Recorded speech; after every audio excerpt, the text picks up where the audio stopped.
When we need to prepare for a competitive event, our go-to company is the Army Painter. Thanks to their complete range of paints, spray cans, and gaming tools, we're able to complete our new armies and units in no time. When we need to elevate the quality of our models and terrain, the Army Painter is always our first choice. You may not know this, but the Army Painter has sponsored more competitive events than any other hobby company. Tournament and wargaming is in their DNA. Visit thearmypainter.com to learn more about their amazing products. And use promo code AMW Paints for a 5% discount from your Army Painter purchases. What are you waiting for? Discover the best way to prepare your models for events with the Army Painter today.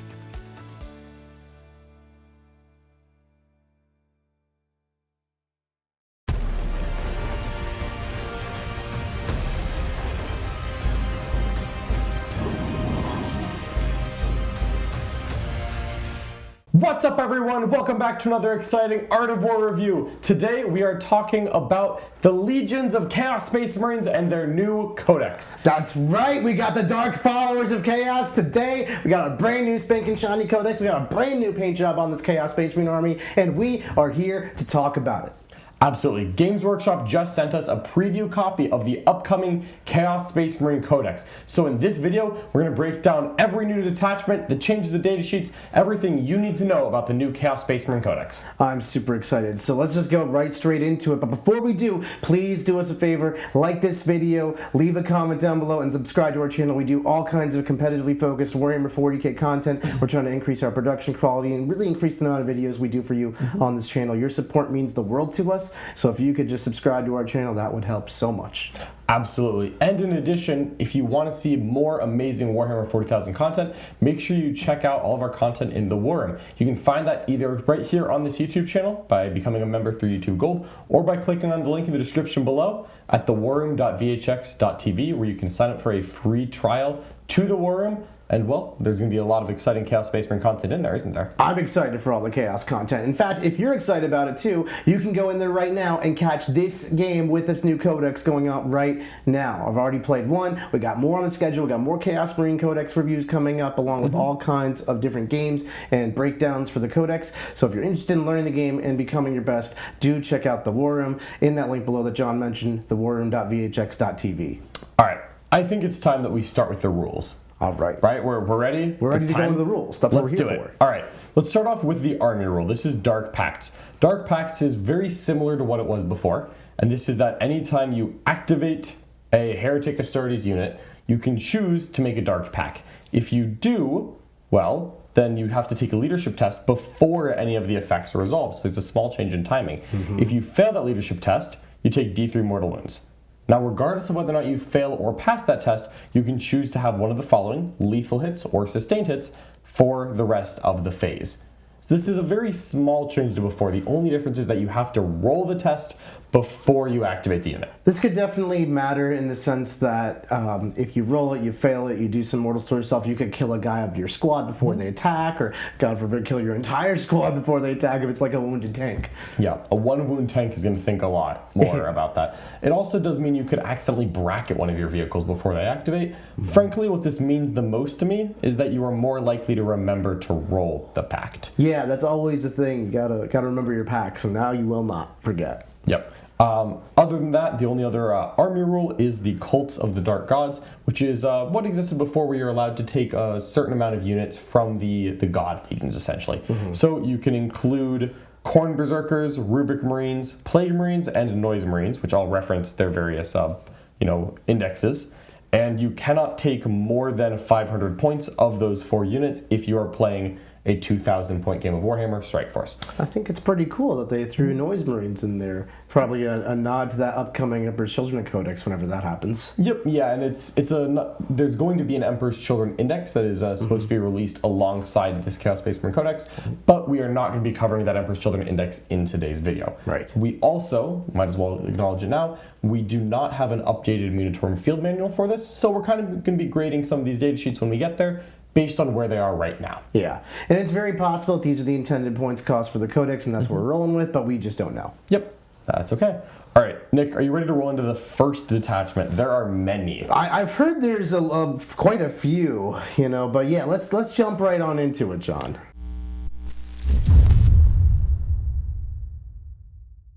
All right, right, so the first detachment is the Veterans of the Long War detachment. This is a brand new detachment. This is what if your Space Marines were Chaos Space Marines? Well, this one is themed after the Black Legion, and in some of the past editions, Black Legion rules did look suspiciously like spiky Loyal Marines. Yeah. They still do.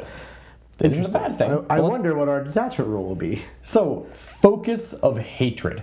And this is the detachment rule. This is what you would get instead of the critical 5s based on your God mark that you would have seen in the past detachment. So this is replacing that. Instead, at the start of your command phase, select one unit from your opponent's army to be your Focus of Hatred, your focus unit. Until the start of your next command phase, each time a Heretic Astartes model, excluding damned units, makes an attack that targets your focus, you can reroll the hit roll. So it's Oath of Moment for non-damned units, and I'll spoil it right now. That basically means not cultists. Right. So damned is a keyword, and we'll get into all that as we get to the datasheet changes. Some changed, some didn't. But cultists have this damned keyword, which makes them not really synergize with a lot of the rules in the codex. Yep. Still, Oath of Moment for non-cultists. Oath of Moment. So that's a great rule. Reroll hits, pick an enemy in the command phase, your army reroll hits against it is the Space Marine Army Rule. So this will be different than our army rule, which is the packs. But they're nice synergy because you love lethal and sustained hits with your reroll hits. Yes. Yeah, and so, this honestly looks slightly better than it does in Space Marines because there's always an activation beyond just did you hit. Yeah. Like the reroll has a chance to give you more than just a hit roll. As it stands, the only way to get reroll hits in your army is largely to play Abaddon. Master of Executions can kind of do it, or the Undivided Strap, but mostly it's Abaddon. And that's a hefty penny to get reroll hits. It's really nice just getting it for your army. Yeah, no, I think that's quite strong. Let's go ahead and dive into the enhancements. And of course, we don't have full points on these yet.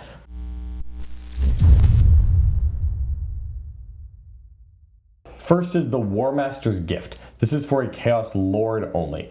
Each time the bearer makes an attack that targets your focus unit, then on an unmodified wound roll of a 5-up, you score a critical wound. So you get critical wounds of 5 against your target.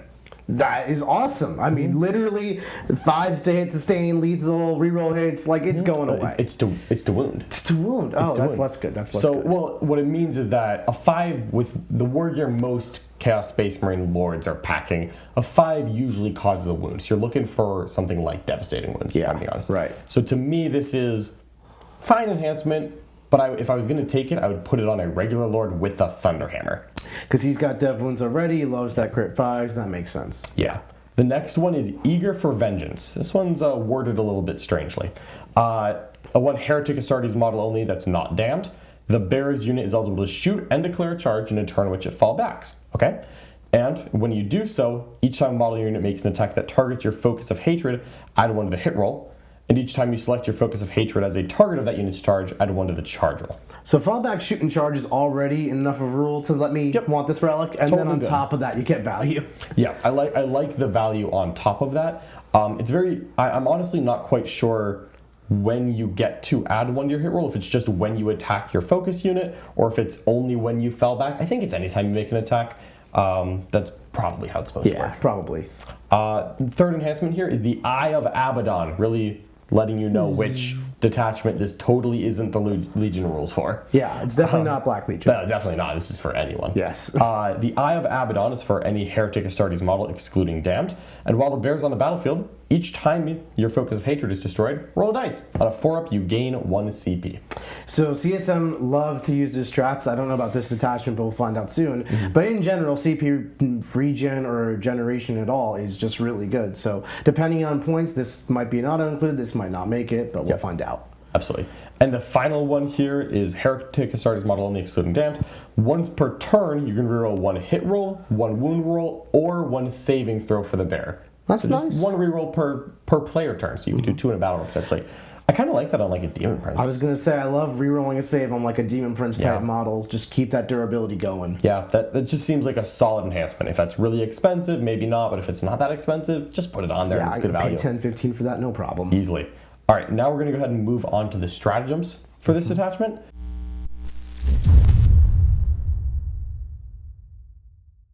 And the first one is 2 command points, Endless Ire. So, any phase after your Focus of Hatred is destroyed, you target 1 Heretic Astartes character from your army, excluding Damned, as all of this attachment has been, and you can select 1 enemy unit within 12 and visible to that unit. Until the start of your next command phase, that is your new Focus of Hatred. So after you kill your thing that's the oath target, 2 CP, Pick a new oath target within 12 of a Chaos Space Marine character. 2 CP is a little steep, but it's nice when you consider that relic that also triggers as soon as you kill your oath target. Yeah. So you basically can kill your oath target, try to regen one, maybe redeclare a new one. In the right circumstances, I think it's worth it. Reroll hits is a great rule. Yeah, as a Space Marine player, I don't think I would use 2 CP to pick a new oath target after I kill the first one, like every turn or something, but once a game, I might be willing to do this. Like, this is a good backup stratagem to have. This is a good utility stratagem if you're making your whole plan around re-rolling hits with sustained or lethal. Pretty good stratagem to have access to. Or just sometimes you're playing a matchup, they got Lord of Skulls and an Angron. I want them both dead. Yep. That's fair. All right, next we have Contemptuous Disregard. This is a battle tactic, important to note since some of those rules were about lords. And this is just in your opponent's shooting phase or fight phase. One Heretic Astartes unit that was selected as a target of an attack by one of those enemy units reduces incoming AP by 1. This is just Armor of Contempt with a new name. Interesting Space Marine strat you have there. You know what? Totally not a Space Marine detachment with our 1 CP Armor of Contempt and our Oath of Moment. Definitely not. But that is just a nice stratagem to have access to. So 2 pretty useful strats so far. Armor of Contempt is a strat that Chaos Space Marines actually had access to in their existing detachment, but it costs 2 CP, so I'm really glad to just get this for 1. That's the price I like. And battle tactic. That's pretty good. All right, Bringers of Despair, another 2 CP one. This one is not a battle tactic, unfortunately. Start of the fight phase. You can target 1 Heretic Astartes unit, excluding damned, with an engagement range of your Focus of Hatred. It gains the Fights First ability. Okay, so this could be like a nice move where you declare a Focus of Hatred target on something big and scary that's probably going to come charge you, maybe an Angron. And then he comes in, and then you immediately pop this and just gain all your strikes first into him. Could be a really nice preemptive play. Or if somebody survives your previous Focus of Hatred declaration, that could also be a good way to do it. Yeah, again, it's pricey, but that is a very strong effect because you don't have to pre-call your shot on your unit, you only do it on the opponent. Yeah, exactly. Like and sometimes it's very telegraphed what you want to focus your hatred on. Absolutely.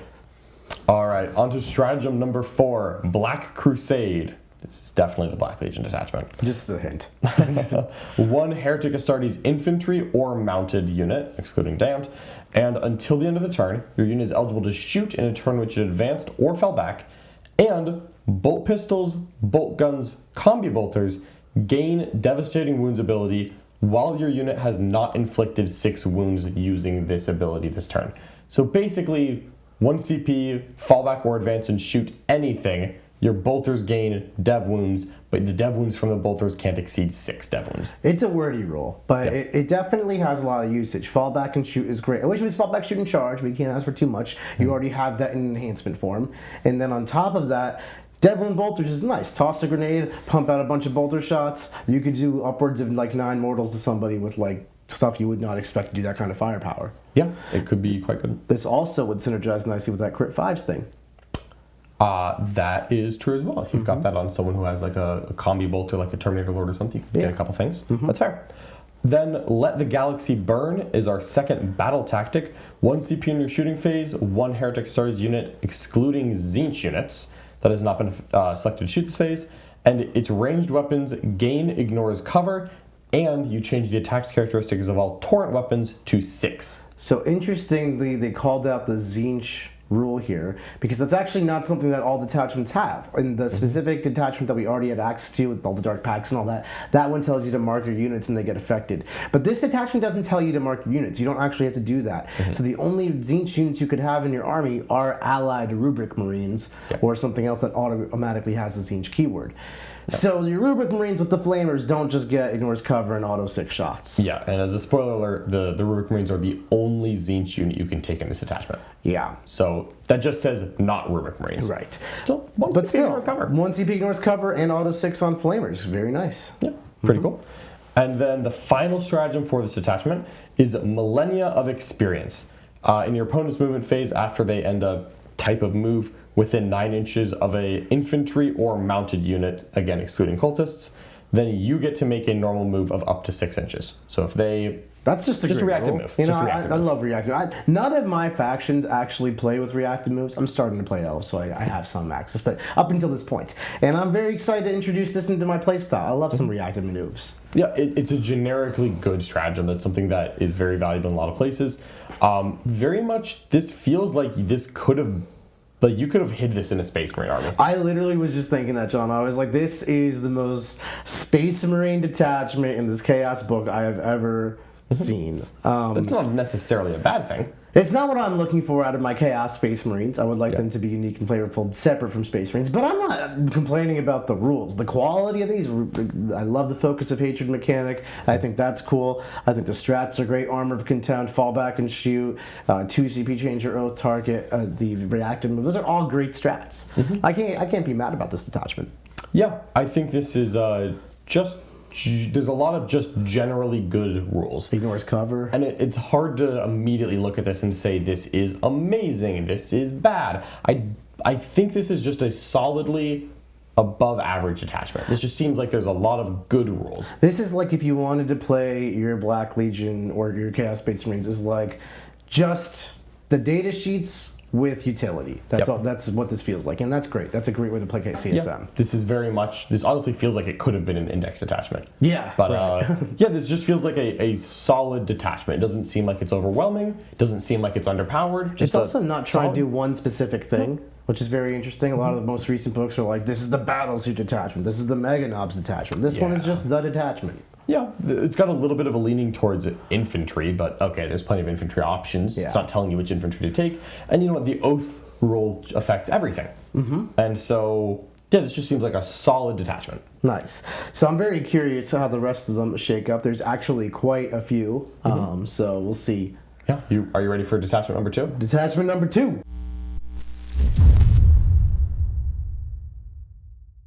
All right, so the next one is the Deceptors detachment. And that's just it, just Deceptors, and there totally isn't a picture of an Alpha Legion on the cover of it. And it's not like Alpha Legion are known for their deceptive tactics in battle. No, they are master misinformators. So these are the Deceptors, anyway. These are the Deceptors. Right. So their detachment rule is Masters of Misdirection. In the Declare Battle Formation step, you can select a number of Legionaries and Cultist Mob units from your army, and until the end of the battle, those units, plus any attached characters that are not epic heroes, have the Infiltrator's ability. The maximum number of units you can use this rule on depends on the size of the battle. If you're playing a traditional Strike Force game, that's 2,000 points, you can select up to 3 Legionnaire squads and up to 3 Cultist squads. So theoretically 6 units, they all gain Infiltrate. Okay, so Legionaries and Cultists are not like the bees knees when it comes to offense or defense. They're like what your army is made of. So infiltrating them is not going to be like some super powerful combination, but infiltrate is a great rule. Starting in good spots on the table is really important. Yeah. Do I like it more than like reroll hits for my army against an enemy unit? Lethal sustain 5s? I don't know. That's quite the ask. But the Deceptors are not going to play a straightforward damage game. They're going to deceive you. So this is a good part of that. Let's see what the strats and enhancements do. Yeah.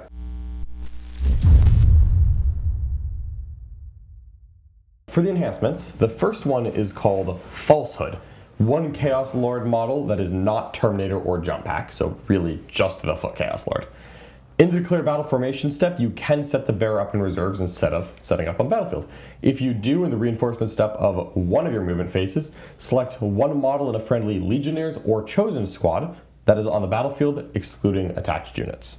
The selected model is destroyed, doesn't trigger any rules that happen when it gets destroyed, and the bearer is set up as close as possible to where that model was destroyed, only in engagement range of any units that is already in engagement range of, and the bearer is now attached to that model's unit. So basically, this enhancement lets you take a Chaos Lord, put him in reserves, put a squad of Legionnaires or Chosen without a character on the table, and in the reinforcement step you can say, hey, one of those Legionnaires is being replaced by a Chaos Lord. That's so cool. It's very thematic. John, what if I had a Legionnaire unit joined by a Chaos Lord and a Master of Executions infiltrated into the middle of the board, and then I replaced one with another Chaos Lord? You cannot do that. Oh. Not attached units. Oh, So rules always be Here's getting what you me. do. You take 5 Legionnaires, because this isn't arriving from reserves. So it's not like there's a turn 1 limit on this, because this is not arriving from reserves. You just take 5 Legionnaires, and they infiltrate, and you just deploy them on the line. And if you go second, you lose 5 Legionnaires. Oof. But if you go first, A lord. there was a Chaos Lord there the whole time. And then kapow! Then kapow! Yeah, very, very thematic where, you know, you can kind of like have the Chaos Lord show up in a spot. This might be too much cool, not enough rule for me. It's just a lot of rules on this page. I don't know. This is the longest enhancement I've ever I think read. there might be too much rule, not enough do anything. It does seem like a fancy way to just have a Chaos Lord attached to a squad, a thing it could already... But it's so cool! It's so cool. It's so cool. Like, if you don't have multiple empty Legionnaire squads running around, I wonder what it's doing. Because you have to have multiple empty Legionnaire squads. If there's one empty Legionnaire squad, your opponent's just going to be like, oh, well, that's where they're going. Well, that's where they're going to be. But to be fair, Legionnaires just got their new shiny point decrease in the Minotaur Field Manual, so I'm starting most of my list with 6 squads. And you can infiltrate 3 of those, so taking a couple empty Legionnaires maybe isn't actually the worst thing after all in this detachment. Right. All right. Next up, we have a relic weapon, Cursed Fang. This one is much more simple. 1 Heretic Astartes infantry, improve your AP by 1 of your melee weapons, and you gain precision in melee. I like that. Yep, That's just a good rule. Simple to the point. A lot of characters love precision, love extra AP, go punch people. Yep, that's, you know what, this is probably not a super expensive one, but that's just a solid +1 AP in combat, and precision is just a cool thing to have. The third enhancement is the Shroud of Obfuscation. A good word there. Absolutely. And the bearer has stealth and lone op. Bearer, does he give those to his unit? Nope, the bearer has stealth and lone operative. So this is telling you that you can take a guy and you can have him not join anyone, and then he's kind of cool. This is telling you like a stealthy lone op prince. I could see that. I don't want my prince getting shot. Infantry model. It's always got these qualifiers. I know. Maybe like a Terminator sorcerer who's like doing weird Death Hex things. I guess Death Hex is a 12-inch range. Oh, that's not the lone It's a little operative range. anti-synergistic. Yeah. I don't know. I want to use this. I don't know who to put this on. It's not bad on like a random character to just have a lone up, but CSM has lone ops. Like Cypher's actually quite good. So Yeah, I like don't maybe know. like a jump pack lord. I could see a jump pack lord. Just because he's a fast-moving lone op, not because he like needs to be delivered somewhere. Yeah, he moves fast and doesn't get shot. Is not a bad rule. Yeah. If only there were still bike lords, but then it'd be infantry only still. The final one is the weirdest enhancement that I have seen since earlier on this page. Oh. Soul Link. 1 Heretic Astartes infantry model. At the start of your command phase, you can select 1 other Heretic Astartes infantry character model from your army, excluding an epic hero. Until the start of your next command phase, the bearer of the enhancement gains the Psyker keyword and replaces the bearer's datasheet rules, all of them, with the selected character's datasheet abilities, all of them. So let me try to understand this. Yeah, this one's weird. I have my Chaos Lord on foot, and he's just like a guy who can buff himself up and he can make strats free. Great. He's got this relic. He does. And then all of a sudden he can, once per game, swap out all of his datasheet rules, which is the +1 damage in the make a strat free, to gain, like, say, the Terminator Sorcerer's datasheet rules, which would be reroll advances and charges and Death Hex. That's correct. And I'd become a Psyker. Yep, and he would gain the Psyker keyword, which helps because the Terminator Sorcerer has to be within range of this Psyker model. So him becoming a Psyker helps Actually him matters use the Terminator Sorcerer's role. On the flip side, I could have my Terminator Sorcerer, who's already a Psyker, still be a Psyker, and swap those Death Hex and reroll advance and charges rolls out for +1 strength AP and damage, and then he can be a little mini beatstick with his staff. And you kind of have to call your shot on which character wants to receive the buffs in army list selection, because you're going to put the enhancement on that character. But if you have a Chaos Lord with this enhancement on foot, and then you have a Terminator Lord and a Jump Pack Lord and a Terminator Sorcerer and a Dark Apostle, each command phase you could pick any of them as the one who gets to ship their rules to the Chaos Lord. I think it's cool. I think there's Very a cool. lot of alpha legion deceptive tactics here. Very Deceptor. You know, swapping out Legionnaire Sergeants for Chaos Lords, switching abilities of characters. None of it really seems to be that powerful, right? Like, we could just take the Chaos Lord, or we could just have the character with the datasheet ability. Yeah. But it's not like these are bad rules. They're just very strange rules, and they're very cool rules. Yeah, and I think Soul Link is one that we're just going to have to wink and nod at each other every time we read a datasheet later, because it's hard to immediately pick the best character to receive a different character's rules. Yeah, that's some thinking. I think we're just going to have to, like, every time we read an infantry datasheet on the back half of this review, we're going to have to be like, would you Soul Link that? And we'll be like, maybe, no, yes. Maybe. All right, that's it for the non-stratagems, so right. that means we should read the stratagems. Yeah, let's do the Deceptive Stratagems. All right.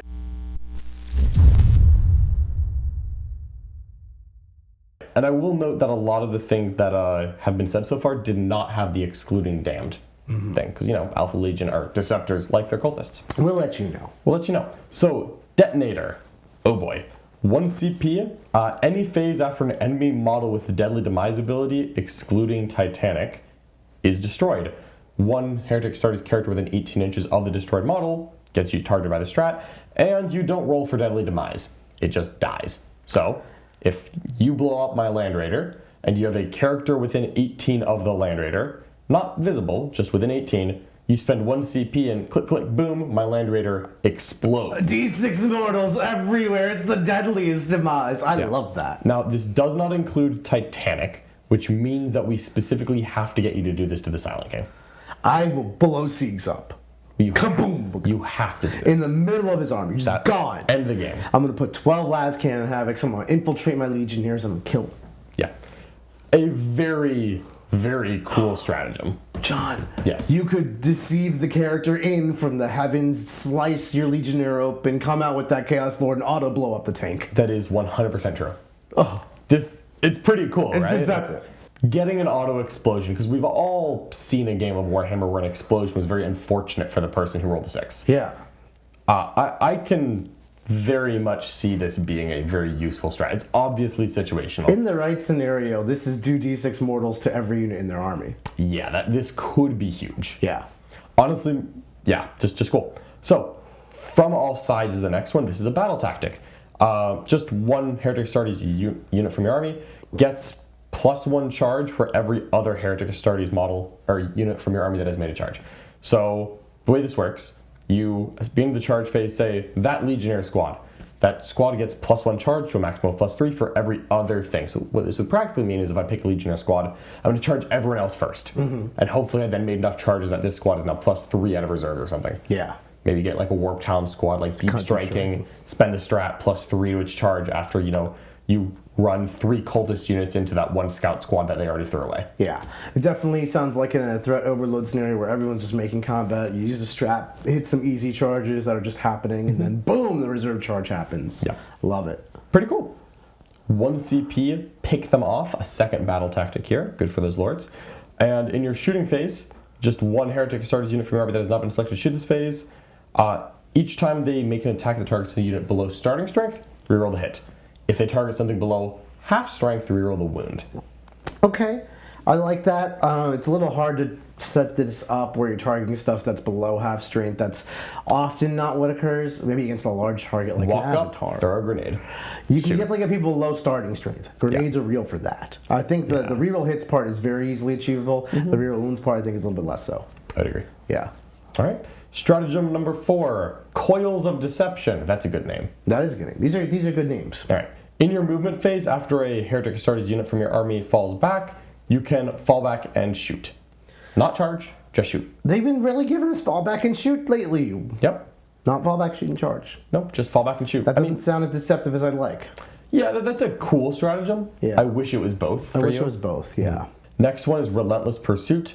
In your opponent's movement phase, after an enemy unit ends a normal, advance, or fallback move, 1 infantry or mounted within 9 can make a normal move of up to 6. More reactive moves. So this is just, as far as I can tell, this is just the same reactive move, except you can also do it on cultists. Okay. I mean, I'm not going to complain about a reactive move. It's interesting to see that we got 2 detachments with that. And then finally, 1 command point, Scramble the Coordinates. At the start of your opponent's reinforcement step, You scramble the eggs. you scramble their eggs, and more specifically, you pick 1 unit from your army, any unit at all, and it becomes a 12-inch bubble of no reserves. I love that. That's cool. That's awesome. That's cool. Anti-deep strike in some matchups, like against Inceptors and Gene Stealer Cult and Demons, this blows the matchup wide open. In other games, it's not going to be as useful. That's why it's a pocket strat. Yep. I love that. Yeah. That is the end of the detachment. Okay, What do you make of that? I don't love the Deceptors. I think they're cool. I think they're thematic. I really might be missing it because their rules are deceptive and probably will not be picked up on the first time, the best application. But I do think that all the detachments we've seen so far, our existing one and now this latest one with the focus of hatred, I think they both offer a lot more in terms of damage and utility. And Deceptors is a lot of like, we are Space Marines over there, and I don't care about that. A lot of utility, not much in the way of increasing damage. The only damage increase that we saw in this detachment at all was a +1 AP enhancement and a reroll hits against wounded units. Reroll wounds against below half strength units. But that's also shooting only. Yeah. And then you do get into the thing of like, well, CSM can shoot, maybe have a little more combat than shooting, but this detachment seems to mostly want you to be sneaky shooty. Yeah, and I definitely feel like the infiltration as a detachment rule is cool, but I don't know how good it is. It's like infiltrate is a great rule, and CSM don't have access to it, save for Nurglings. But like, it's not a great rule because you want to build your army on the back of it. It's a great rule because you want somebody to infiltrate.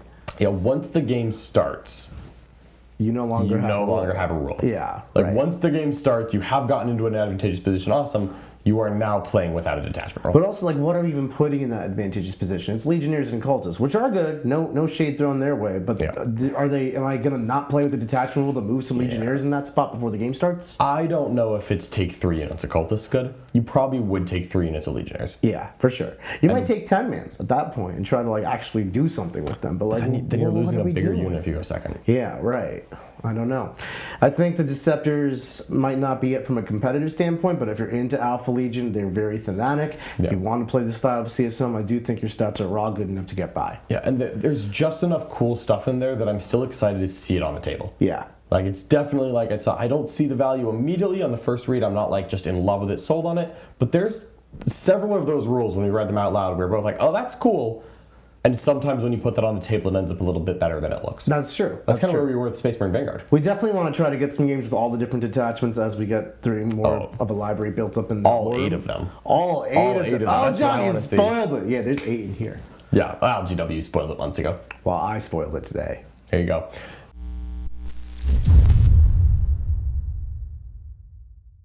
On to the next detachment. This is one that appeals to me a lot, because I very much like the Renegade Space Marines. I also think this is one of the strongest ones. That does happen to be true as well, I think.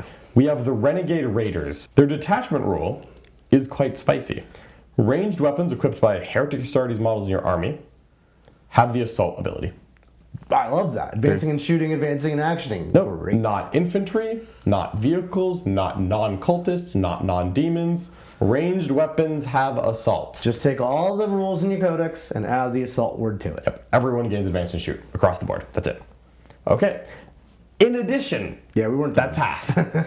Each time, model from your army makes an attack that targets a unit within range of an objective marker. Improve the AP of that attack by 1. That's what we want to see. The only thing where I think CSM struggle to deal damage to their opponent is in the AP category. Armor of Contempt, 2 up saves, cover, that's like, oh, my mass AP2 is not enough. Now we're AP3. Now our trash is AP2. We have the volume, and we can get to AP4 in spades now for the big heavy tanks. Can be AP4? Like, we're going to mess people up. But wait, what if they're not on the objective? Who cares? If you're not on the objective, you're not scoring points out here. This is okay. Yeah. The detachment rule is great. Again, unfortunately, when we have an index detachment that we saw was as strong as Chaos Space Marines, each time you read a detachment, you're going to compare it to that. Yeah. But starting off, this is definitely something I could picture taking. I love the beginnings portion of this. Just starting off like, oh, I could see that being as good or better than the very strong index attachment. Yeah.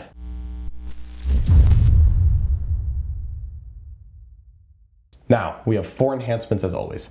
The Despot's Claim. A Heretic Astartes model at the start of command phase just rolls a d6, adds 1 to the result if it's within 12 of the enemy's deployment zone, and on a 5 up you gain CP. Yeah. Just gain CP. Hopefully that one's kind of cheap. I don't love the conditionality of it, but if it's cheap, fine. Yeah. The next one is much better, I think. Dread Reaver. First of all, grade A name. That's a great name. I would like to be a Dread Reaver. Yeah, that's a good name. Each time the bearer makes a melee attack, if it is wholly within 12 inches of your opponent's deployment zone, reroll hits and wounds. Also conditional, but that one does a lot more than on a 5-up you can't Yeah. Reroll hits and reroll wounds. You put this on Demon Prince and like go to Blender Town. Yeah, if the Demon Prince just gets within range, that's great. That's good. He's could be on fast, any character. I wouldn't mind that on most Chaos Space Marine Jump characters. forward, yeah. All right, Mark of the Hound. Models in the bearer's units have the Scout 6 ability. Okay. I love that. What would you put at Scout 6 in CSM? Master of Possession. Oh, some mop unit does love that. Yeah. This could go on anyone. This could also be on a Demon Prince. I like Scout. Also, it'll this also could be, let a Rhino Scout if you have the unit embarked in a Rhino. I was about to say, this could be on a Lord with Chosen in a Rhino, and you have one Scout Rhino Chosen Lord package, which I think is back. That just seems strong. A lot of times, there's like a nice hiding spot that's just outside of your deployment zone, and now you can get there, and that's really nice. Isn't that nice? That's nice. That's nice. All right, finally, we have the Tyrant's Lash. You can reroll advance rolls made for the bearer's unit, and they can shoot in a turn in which it falls back. Always be shooting and falling back. 3 for 3. Yep. Reroll advance, shoot, and fall back. It's funny because the two rules here never happen at the same time. Yes, that's true. You can't fall back in advance. But it's two fine rules. You can rerolling advanced rules in a detachment that has advance and shoot is already great. Yeah. Now, if you had a way to advance and charge, I would like it more. Yeah, well, can't have all the nice things. That's for Eldar. Yeah, or the stratagem page.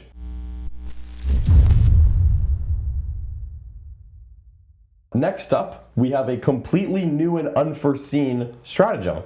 Unfailingly Obdurate, which is also Armor of Contempt. Oh. It's a good rule to have. It's a different name than the last time we saw Armor of Contempt in this book, but this is just another 1 CP, reduce incoming AP by 1, that is a battle tactic used in the same time as Armor of Contempt. I wonder why they named it all differently every time. I'm going to go through the checklist every time we find one of these, how many different names there are for this rule. So far we're at 2. So far we're at 2. Okay. All right, still perfectly good stratagem, and again, we like everything so far. For sure. Scour and Seize, just such good names here. Another battle tactic. 1 CP in the fight phase, 1 Heretic Astartes unit from your army that has not been selected to fight. Each time you make an attack that targets a unit within range of an objective marker, you gain precision. Okay, so one of your units before it fights can just gain precision, punch, detect, and minutes are out of the rates. Great. Against objectives, but yes. Yeah, if the rates are on the objective. But if they're not on the objective, it's okay. This whole detachment kind of hates the objective, right? Yes. You get the extra AP on the objective, now you're going to precision the objective. I think that'll be a theme. It's a cool rule. Yeah. This seems like a situational stratagem, but it's nice to keep in mind. 1 CP Opportunistic Raiders. At the end of the fight phase, 1 Heretic Astartes unit from your army that was eligible to fight this phase, which is 99% of the time the same thing as did fight this phase, but we'll remember the 1% when it comes up. And it can make a normal move of up to 6 or up to 12 if it was mounted.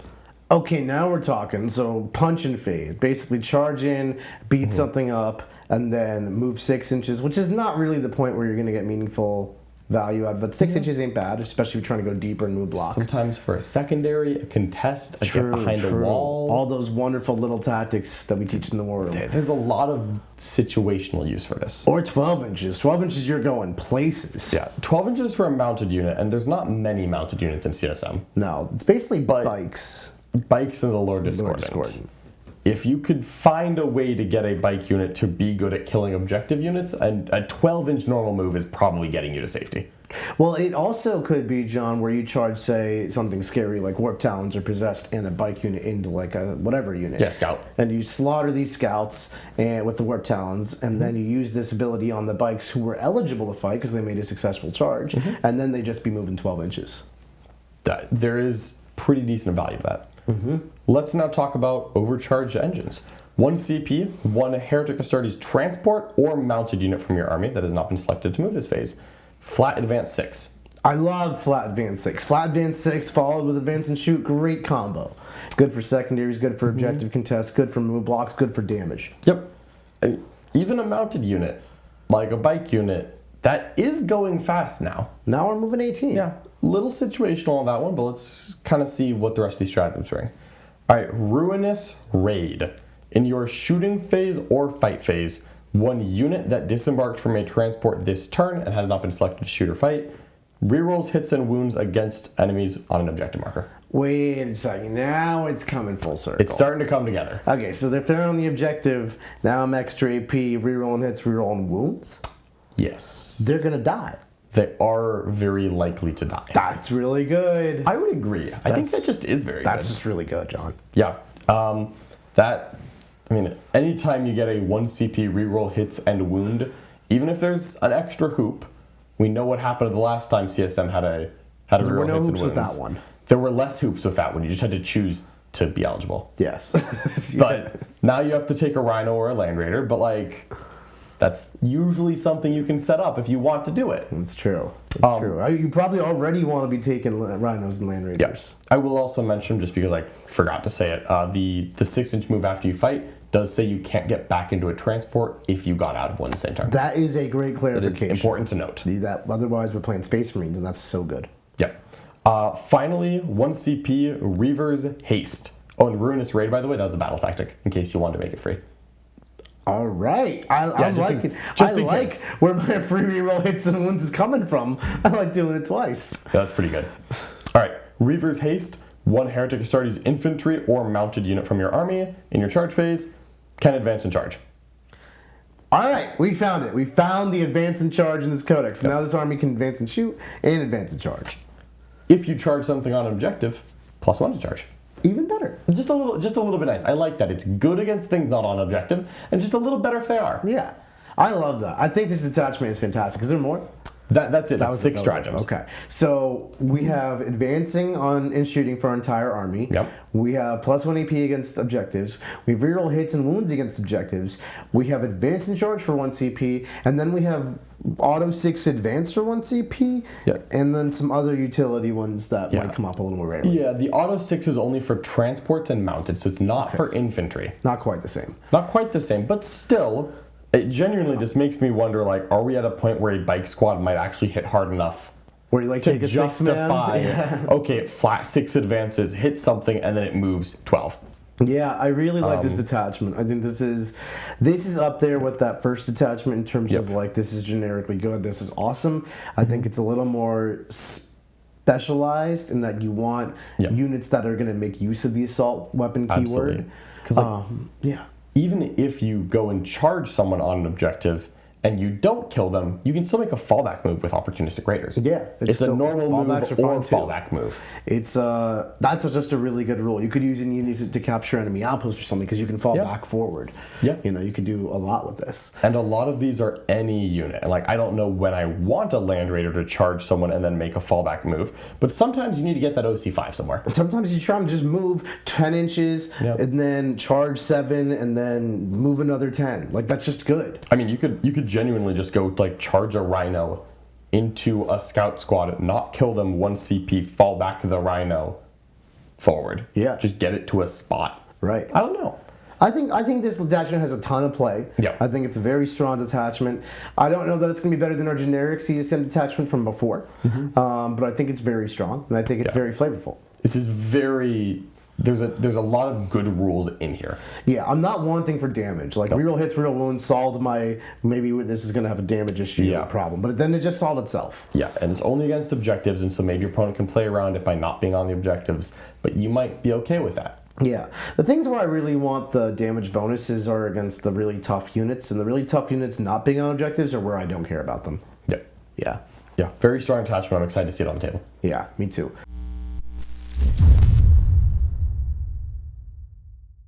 So that brings us to our 4th detachment. Yes, this is the Dread Talons detachment. This is my favorite detachment, John. This is the one I've been waiting for. This is the one we're here for. It's time to scare people. I'm excited for this one. You know I love me some Battle Shock. I know, you play all the fun armies. All right. Their detachment rule, this is totally not Night Lords, is Terror Descends. This is an aura. So you know how this is going to go. In the Battle Shock step of your opponent's command phase, if an enemy unit is below its starting strength within 12 inches of one or more Heretic Astartes units from your army, take a Battle Shock test. All right. Each time an enemy unit within 12 inches of one of these units takes a battle shock test, subtract 1. This does not cause them to take an additional battle shock test. Damage everything, make them scared. OC0, no strats for you, my friend. Yep, so if you are not at starting strength within 12, battle shock at -1, that would stack with any other modifiers this army managed to put together. It's a little hard to get value out of this because getting people below starting strength requires like the game to have begun in terms of like damaging each other. You can't just like, oops, your army's battle shocked. But as the game gets going, people get battle shocked. Indeed, it does seem that way, doesn't it? Yeah. So, and you've got your turn to set them up to be within 12. And -1 leadership is really nice. Like a lot of times people are like lead 6, lead 7, that battle shock passes more than it fails. But when you become lead 7, lead 8, you're failing quite often. Yeah, from experience, that's when it starts to happen. Yeah. -1 does a lot of work. Yeah.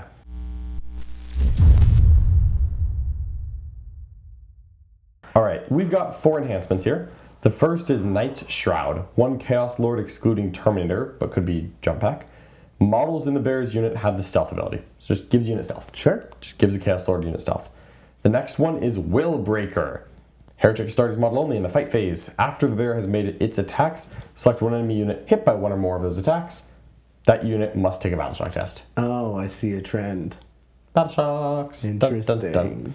Do. All right, Warp Fueled Thrusters, a jump pack Chaos Lord only, and at the end of your opponent's turn, if the bearer's unit is not within engagement range of the enemy, you can remove it from the battlefield and place it into strategic reserve. So it's an uppy downy for the bearer's jump pack Chaos Lord unit. Okay, so like a jump lord, we'll get to him, but he can join Raptors, and that unit can just go up and down. Yep, That's nice. I like that. Finally, Eater of Dread. That's a name right there. Heretic Astartes model only. At the start of your command phase, roll a d6, adding 1 of the results for each battle-shocked enemy on the battlefield. On a 5-up, gain a CP. Okay. If you battle-shock like 4 units, this is automatic. Most of the time. Well, 1 doesn't auto-fail. Well, if you don't roll, you roll 4 dice, you have to get a 5, don't you? No, you roll 1 dice, adding 1 to the result. Oh, adding 1 to the result. Okay. Yeah, so you can roll 1. You roll d6 this is like fine. Like whatever. Yeah. But can we talk about something before we move on? Please. How do you eat dread? 1 bite at a time. Hold on. As ripples of terror spread through the ranks of the enemy, so does this champion draw power from the fear of their victims. That's how you do it. That didn't answer my question. I honestly, I'm just picturing a lightning claw, just like. I'm really looking for like the logistics of this. If any of you understand how someone eats dread, please let us know in the comment section. Fair enough. All right, on to the stratagems. On the strats.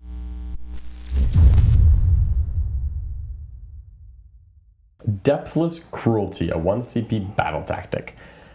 In the fight phase, 1 infantry unit from your army that has not been selected to fight this phase gets +1 AP against an enemy unit that is battle shocked or below half strength. So again, below half strength is very hard to set up. A battle shocked is much less hard to set up with this type of faction. Yep.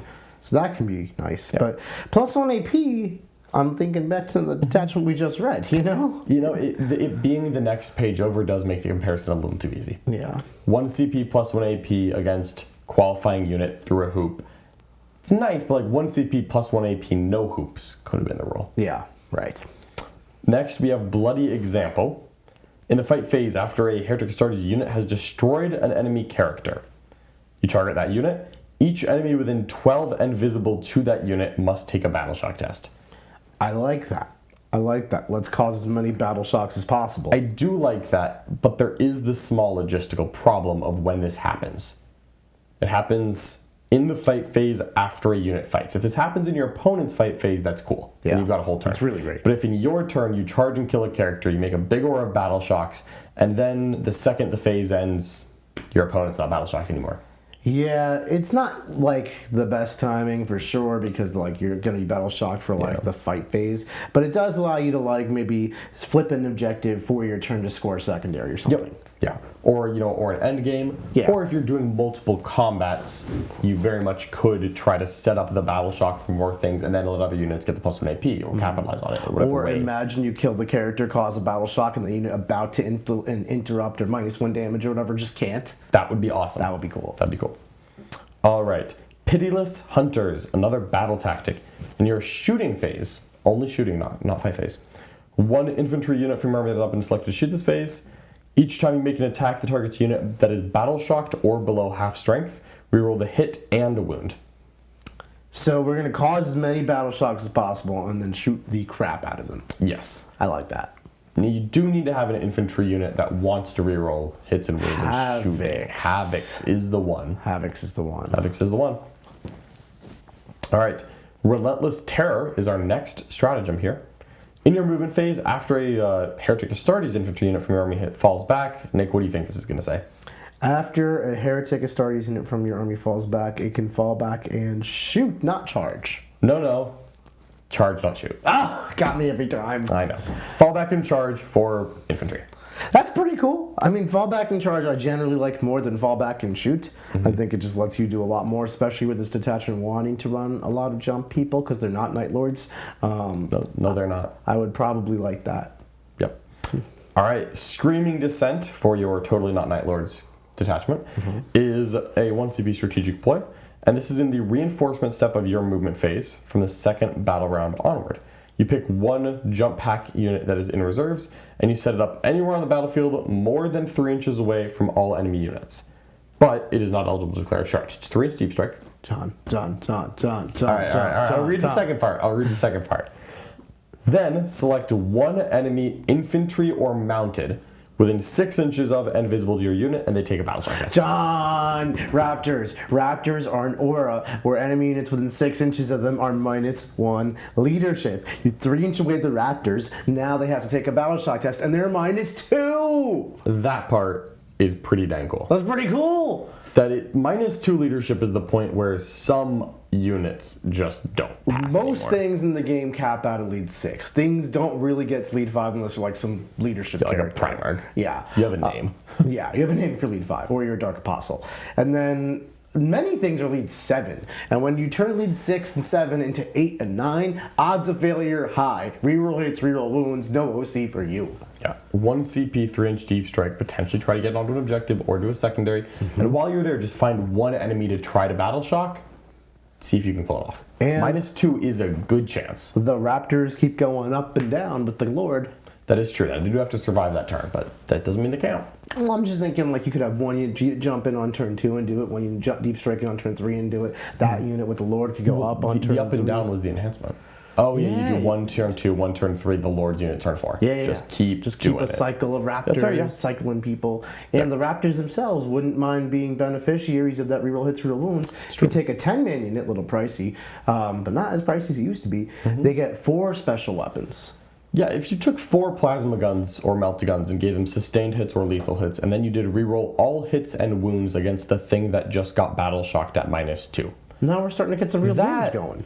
Could do some real damage. Yeah, it's from 3 inches away. Good luck screening that. Well, there's one stratagem left, Nick, and I tell you what, I think this is one you're going to like. Merciless Pursuit. At the end of your opponent's movement phase, one infantry unit that is not within engagement range of one or more enemy units. You select one enemy unit that fell back this turn and is within 6 of your unit. Unit can declare a charge as if it were your charge phase, but you can only select that enemy unit as a target of the charge. Note that they do not receive the charge bonus for doing so. Okay, so you fall back from me, I charge you immediately? At the end of the phase, but yeah. That seems really good. I would agree. That seems so good. Yep. Holy Bojangles Batman, that seems If good. you can, essentially, if you can get like a Raptor unit to say wrap a guardsman. Yeah. That guardsman cannot move 6 inches and then be more than 6 inches away from you. So I just auto get to charge it again. You get to roll the charge. And if I hit that charge, you're not shooting at my Raptors. Because they're engaged. No, I don't think I would be. Interesting. Maybe those last pistols. See, I was thinking more of a scenario where I'm like playing against Eldar and I've engaged an Avatar of Cain or something. And then my Eldar opponent wants to fall back, shoot, and do everything. And then he falls back and just happens to end his unit and move within 6. Screw you. You're not falling back and shooting and doing anything. But I love your wrapping a guardsman idea. That thing's great. Yeah, lots of cool utility from this. as long as you can make sure your opponent doesn't land more than 6 away. Well, you can, that's definitely true. You can't use the strat if they land more than 6 away, but I'm thinking, like, even for those units that have a big move characteristic and can just fly away from you or whatever, you can position it so that if they want to land more than 6 away from you, they're going the wrong direction, away from the battle, away from the objectives, not where they want to be. And it doesn't necessarily have to be the unit they fell back from. So if you went and tagged something like a Rhino that was moving fast, and you happen to have 3-inch deep struck maybe a Raptor squad behind them, if that Rhino falls back 12 inches, gets away from the squad, but then gets too close to a different squad, that unit can just charge it. That is amazing. That is a really good rule. Yep. That's like one of my favorite strats I've ever heard of. John, you have changed my life here. This is the best detachment in the book. Best detachment in the book. So that is the end of the detachment. I love it. It's very cool. I'm a little concerned about its raw damage because the only damage buff it has is conditional upon a unit being below half strength or battle shocked. And in shooting. You are very good at causing battle shocks, I will say. And I don't know how much we can convert that into meaningful value on the table, but I really am interested to find out. Yeah, this to me is similar to Deceptors. There's a lot of rules when I read the detachment that rule is very cool, like Deceptors. I'm unsure if it comes together into cohesive army that is as good as some of the other options, but if you played a couple games with it and said this is legit, I wouldn't be surprised. Right. I don't take some figuring out and finagling. I don't immediately see big picture, this is the list for this. Well, I think there could be something there. There could be. Like, Raptors and Warp Talons both got independently better, and Raptors synergize so well in this detachment. And, like, having 6 squads of Flyboys is a great place to start. Man, maybe Synapse is a real rule after all. I'm Not going to pass these battle shock tests. John. All right. On to the next one, shall we? Shall we?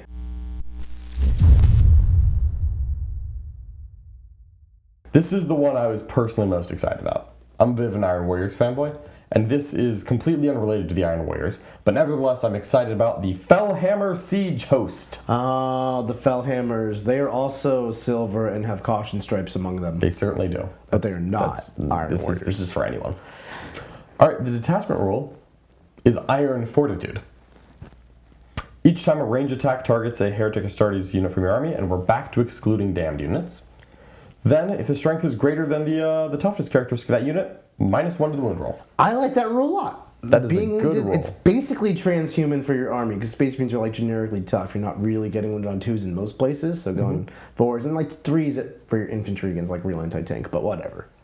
Yeah, it's pretty good. Just solid. It's only shooting. It doesn't work on cultists. Doesn't work on cultists. Your cultists will die at the normal pace. Iron Warriors don't like cultists, and neither do these guys. They actually use cultists a lot. They just don't care about them. Yeah. So they're just going to get shot. Right. But even on vehicles, a Rhino that is -1 to wound against a Manticore is like, oh, this will take a little longer. +1 toughness is nice, and this is functionally that, but it's like better because it's the wound roll actually. Yeah, it's quite good, I think. It's a great roll.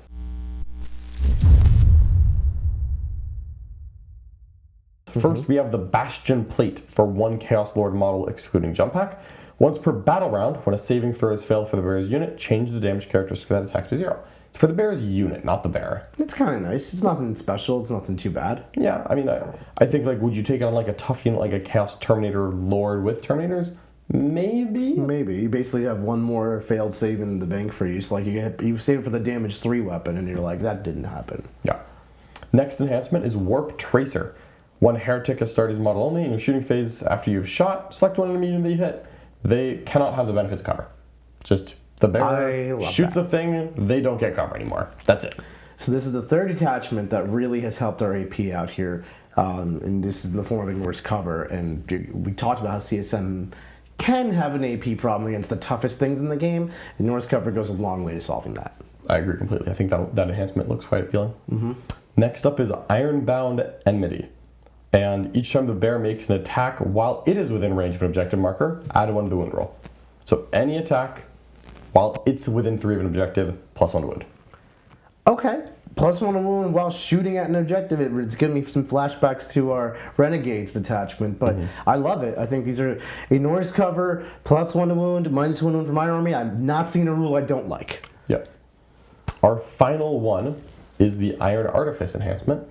And for 1 infantry model, the bearer's weapons gain anti-vehicle 4+, and anti-fortification 4+.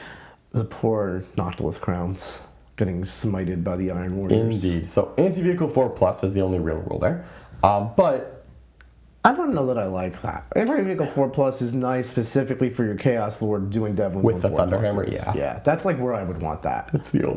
That's the main time. That's the place you would want that. That's the place I'd want it. Okay, well you could take I don't think getting like a 1 damage like Lightning Claw wound on 4s into vehicles is significantly changing. Well, I was really thinking of a Demon Prince, because sometimes my Demon Prince fails to mess up vehicles, but he's already so strong. Yeah, and he's also not infantry.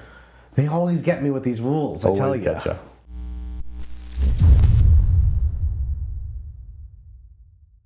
All right, we have 6 stratagems to work with here. First is a battle tactic, Persistent Assailants. And 1 Heretic Astartes unit, let's see, just in fight phase. Yeah, okay, simple. You can reroll the hit roll, and if your unit is below half strength, you can reroll the wound roll as well. So just pick 1 unit, in the fight phase, it rerolls hits. If the Chaos unit are below half strength, reroll wounds. Okay, so rerolling hits is just a great buff. Like, I'm not going to complain about 1 CP reroll hits, especially with an army with lethal and sustain on 6s. And then access to reroll wounds on a depleted unit can be very nice. Like, especially if you take like a large 10-man unit of something and you're down to 4. 4 with all your weapons still there is still a credible amount of damage. Give it reroll wounds. Yeah. Yeah. Okay, cool. Reroll hits is just generically nice to have though. Yeah. Brutal Attrition, this one is an epic deed.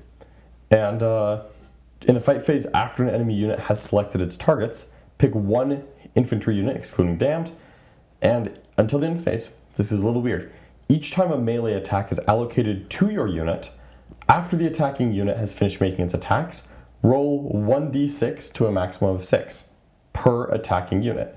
For each 4+, the attacking unit suffers 1 mortal wound. So what this actually means is if I consolidate a Legionnaire squad in this detachment into an enemy guardsman squad and a tank. The tank rolls at me with 3 attacks because I engage and it has to. I roll 3 dice. Every 4 up is a mortal. The guardsman squad swings at me with 10 attacks. I roll 6 because it caps at 6. Every 4 up is a mortal. So basically it's just a kickback mortal every time someone attacks you in melee for the rest of the phase. So you could, in theory, take... is there any qualifiers on who this can be used on? Infantry excluding damned. Okay, but so you could take like a 10-man Warp Talon or something. Sure. And charge as many units as possible. Yes. Do as much damage as your attacks will do. And then they're all presumably going to attack you back, or many of them will attack you back. And every time they do, you're going to roll a die up to the amount of models or attacks the unit is throwing. Yeah, it's just per attack. So probably going to roll 6 dice per unit unless you're like literally targeting tanks. Yeah. And then on average, that's 3 mortal wounds to you and you and you and you, which is pretty interesting. Yeah, this feels very hard to set up in an interesting way. Occasionally you'll do it because, oh god, wounded Angron made it through. Yeah, I just want some damage. Just like, let's just get 3 damage to Angron. Yeah. Just to make next turn a little softer. Throw a grenade, do this. Yeah, this is just that's how. Like, if Angron hits you, this is the same as throwing a grenade at him. Yeah, right. But this just also applies to everything that hits you. I like this strat. I think it's really awkwardly worded and strange and confusing, but I think the effect is interesting, cool. Yeah, and if you set it up properly, this could be... You could accidentally table an Elder army. You could accidentally do it. Some would say on purpose. Yeah, I mean, if you just like accidentally tag 5 aspect warrior units and all of them just take 3 mortals. Because you can't choose not to attack somebody. That's not an option. That's not an option this game. You are gonna eat 3 mortal wounds back. Yeah. On repeat. Yes. I like that. Pitiless Cannonade. It's a good name. This is my favorite name so far. This is a battle tactic in the shooting phase. 1 unit from your army that does not shoot this phase. Each time a model in your unit makes an attack that targets a unit below half strength, you get 5 up is a critical hit. So crit 5s to hit if you're shooting something below half strength? That's the strat, yes. That seems really, really, really hard to ever set up. Yeah. I'm sure when you are firing a new, cheaper Vindicator at specifically like 2 Mega Knobs and a War Boss, you're going to want this. But like, most of the time something is more than half dead, you can just finish it. Real unit will finish it. And if it's not a real unit, you don't care enough to use the strat. I could see you using this against like a Magnus, Mortarion, Angron, big model where like, all right, it has 8 out of 18 wounds left. I still want to make sure it dies. Yeah, so it's like lethal 5s on let's something. murder it, but that's like the only scenario. Because most things, if they're below half strength, is also like not that big of a threat. It's the big monsters that don't really degrade in threateningness until they are dead. I'd agree with that. Point blank destruction. This is a 1 CP battle tactic. In your shooting phase, 1 Heretic Astartes unit from your army within engaged range of the enemy that has not been selected to shoot gains pistol on all ranged weapons excluding blast. So just 1 CP, get pistol on non-blast weapons. Okay, I mean that lets you shoot into combat, which is nice. I Yeah, mean, blitz which shooting is- into combat is lovely. Like, can't be mad about that. But Is an Obliterator's gun a blast weapon? not every profile. Question Is the mark. weapon a blast weapon? Is that how that works? Oh man, this strat That doesn't have a is home. a blast weapon. This strat does not have a home. Havocs, I guess. I don't love it, John. I don't love it. Yeah, I would prefer to fall back and shoot. Yeah, fall back and shoot. Not even a charge. We This- missed this the is detachment that day. wants We it. missed the days of fall back and shoot. Yeah, would have thought. Let me get back to the Never thought Deceptors. Nick would change his tone so quickly. All right, steadfast determination, a strategic ploy stratagem. In your opponent's shooting phase, after they've selected a target, 1 Heretic Astartes unit, excluding damned, gets a 5-up field of pain. Okay, That's now, good. Now we're talking about strats I like. 5 field That's pain, good. that's some money. Yep, and it's any unit not cultist, essentially. 10 Could be a Terminators. Land Raider, could be Land 10 Raider. Terminators, could be... Could even be just 10 or Talons, and you're just making them that much more obnoxious. Yeah. Yeah. You've got a couple options there. That's 1 CP? It's 1 CP. That's great. I'm glad that's not a battle tactic, Yeah, it would be spammable. but that is a good stratagem. Yeah. Finally, Siegecraft. At the start of your opponent's charge phase, pick 1 unit from your army, and it is -2 to be charged. Okay, I am not a big fan of the minus to charge strats, but in the right scenario, you can really get value out of it. The reason I don't love it is because you have to call your shot, your opponent rolls a little hot, you mix it anyway, and you're like, damn, I burned a CP for nothing. Yeah. But, you know, in the right scenario, they need to fail this charge, make them fail the charge. This one also does work on like cultists. It's weird. There's very inconsistent which of these didn't work on cultists. Yeah. You could have a cultist unit run out in front and be -2 to charge and then like really slow down some deep strike and stuff. Or I don't dislike that stratagem, but it's very much like a niche stratagem. And You're not building your plan around it. yeah, and what you build your plan around here is hard to identify with this detachment. I think you're really going to look at taking like a 10-man Terminator break and slapping the field no pain on there. I think that And it is- blanks 1 save. And it blanks a save. You can make something so durable. And it's -1 to wound. Yep. And And it's tougher, stronger things. yeah, this oddly enough, this isn't an Armor of Contempt detachment. Yeah. And if your opponent tags you, you have pistols. The detachment is all about minus to wound and durability is what I'm seeing. So it makes me really want to lean to the more durable elements of the faction and just see how far I can take it. Yeah, that's definitely what the detachment wants you to do. I don't know if that is a good enough thing that it's worth chasing, but it's interesting. Yeah, it's it is definitely a very different direction because every other CSM detachment so far has either been more damage more often or sneaky shenanigans. Yeah, so I do like that they're giving another unique way to play Chaos Space Marines. This is yet another... Every detachment so far has felt different. I like that. I really do like that. I think they've done a great job with all 8 detachments actually creating 8 different flavor profiles. Absolutely. Yeah. Are you ready to move on to the next detachment? Let's do it.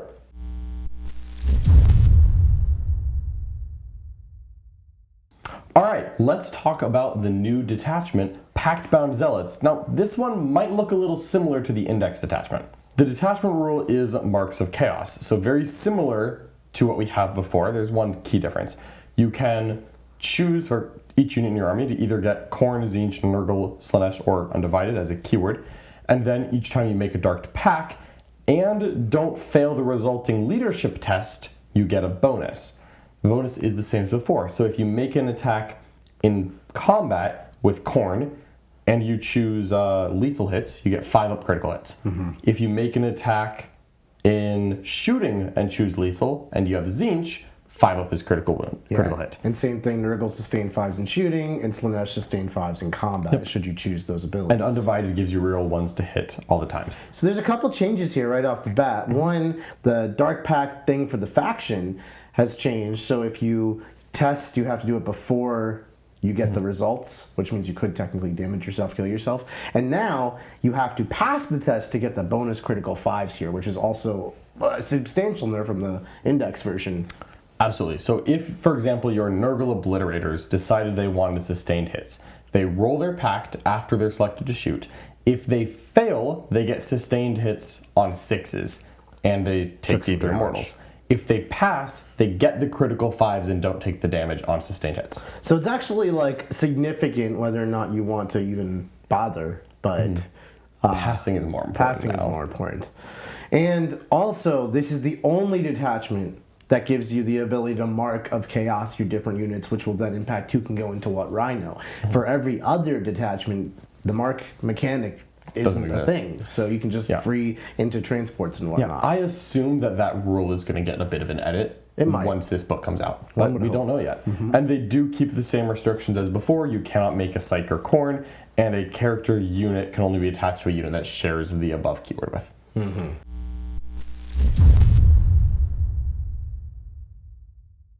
All right, on to the enhancements. Now, I'm going to have to trust you to tell me if these have changed at all. Sure. The Talisman of Burning Blood is for a core model only. Add 1 to the attack and strength of the bearer's melee weapons.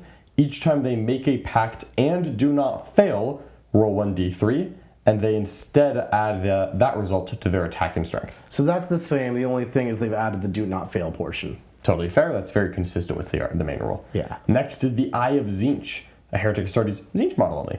Each time the bearer's unit makes a dark pact and does not fail, the resulting leadership test, if the result was an 8 or more, gain a CP. That's all new. It used to just be if the test was passed, gain a CP. So the 8 or more is an additional caveat. Got it. Okay. Orbs of Unlife, this is the Nurgle one. At the end of the fight phase, roll a d6 for each enemy unit within 3 inches of the bearer, adding 1 to the result if the bearer's unit made a dark pact and did not fail. On a 4+, that enemy unit suffers D3 mortal wounds. So same thing, they just add the do not fail qualifier in there? But now it's add 1 to the result if they passed. So it would be a 3-up if you passed the pact. Oh, that's nice. So 3-up to do D3 mortal wounds if you can pass the leadership test. Yeah. It's only 3 inches, but like, you could really tag a couple of units and just be boop, boop, boop. I think it also used to be 6 inches, but Potentially. It might not have. Finally, we have the Intoxicating Elixir. This is my favorite. This is the Slanesh one. The bearer has the Feel No Pain 5+ ability. Each time the bearer shoots or fights, if they made a dark pact and did not fail, after the bearer has resolved those attacks, select one enemy unit hit by 1 or more of those attacks, and they take a battle shock test. Same thing, but they added the if they did not fail clause. Perfect, okay. Still pretty good set of enhancements. I think the CSM enhancements were quite strong in the index. Yeah. And now... They've really just made everything like contingent upon passing the pact test, which I think is fair because that's what you should do. You should pass that, not fail it if you honor want the to get gods. benefits. Yeah.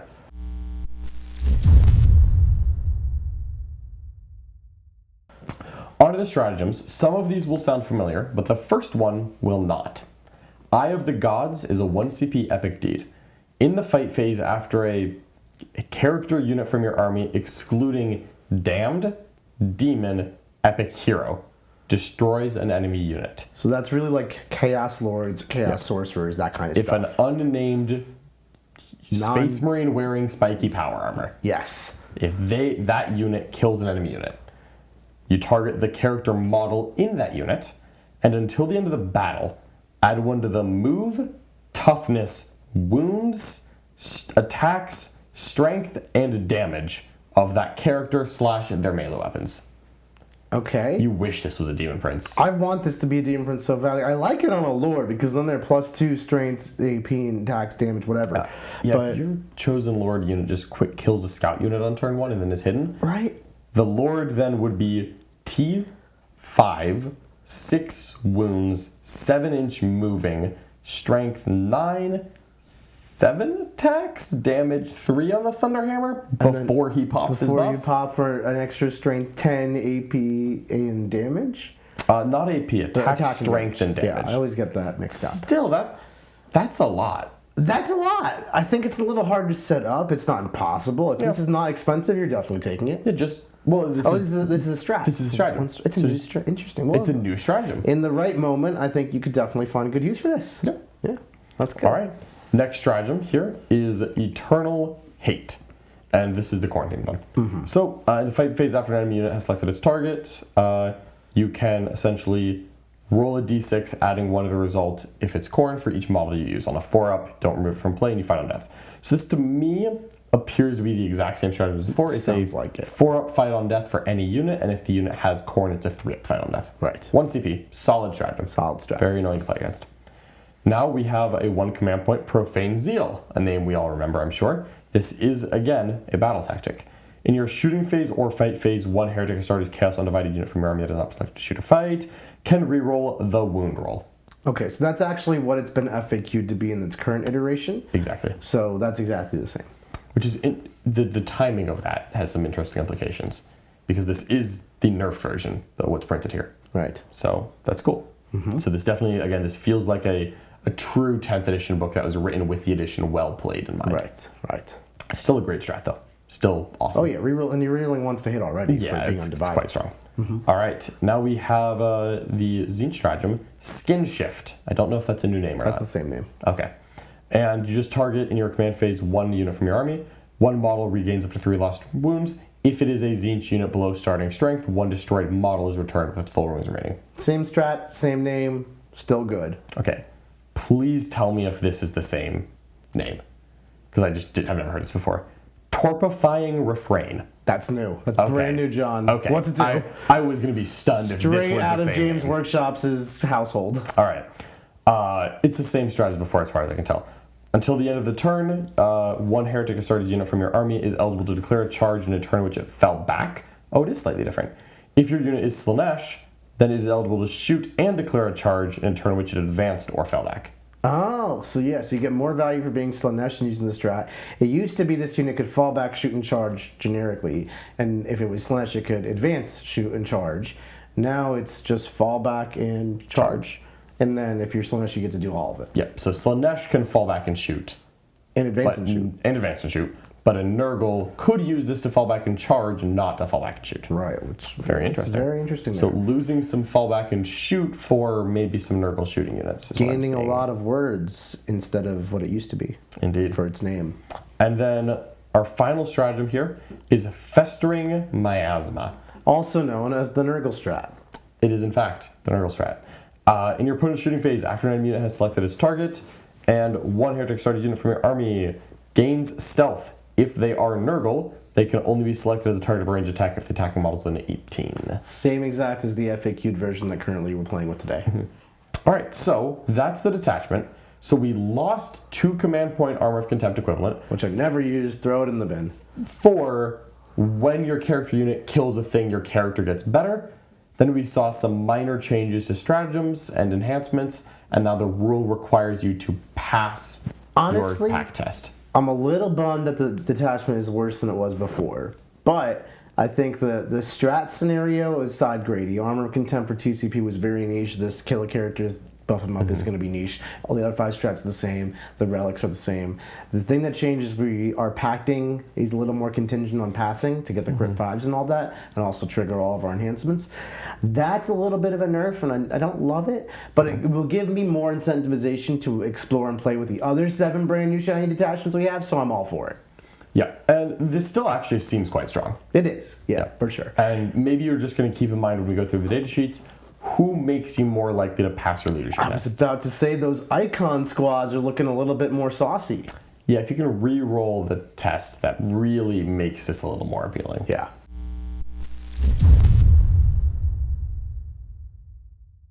Clipping along a good pace here. Yep. So we've got another one, because of course we're not done yet. What are we on, number 6, Cult. 7, something like that? We're on number 7. All right, almost there. Chaos Cult. This is the one for Nick. Oh boy.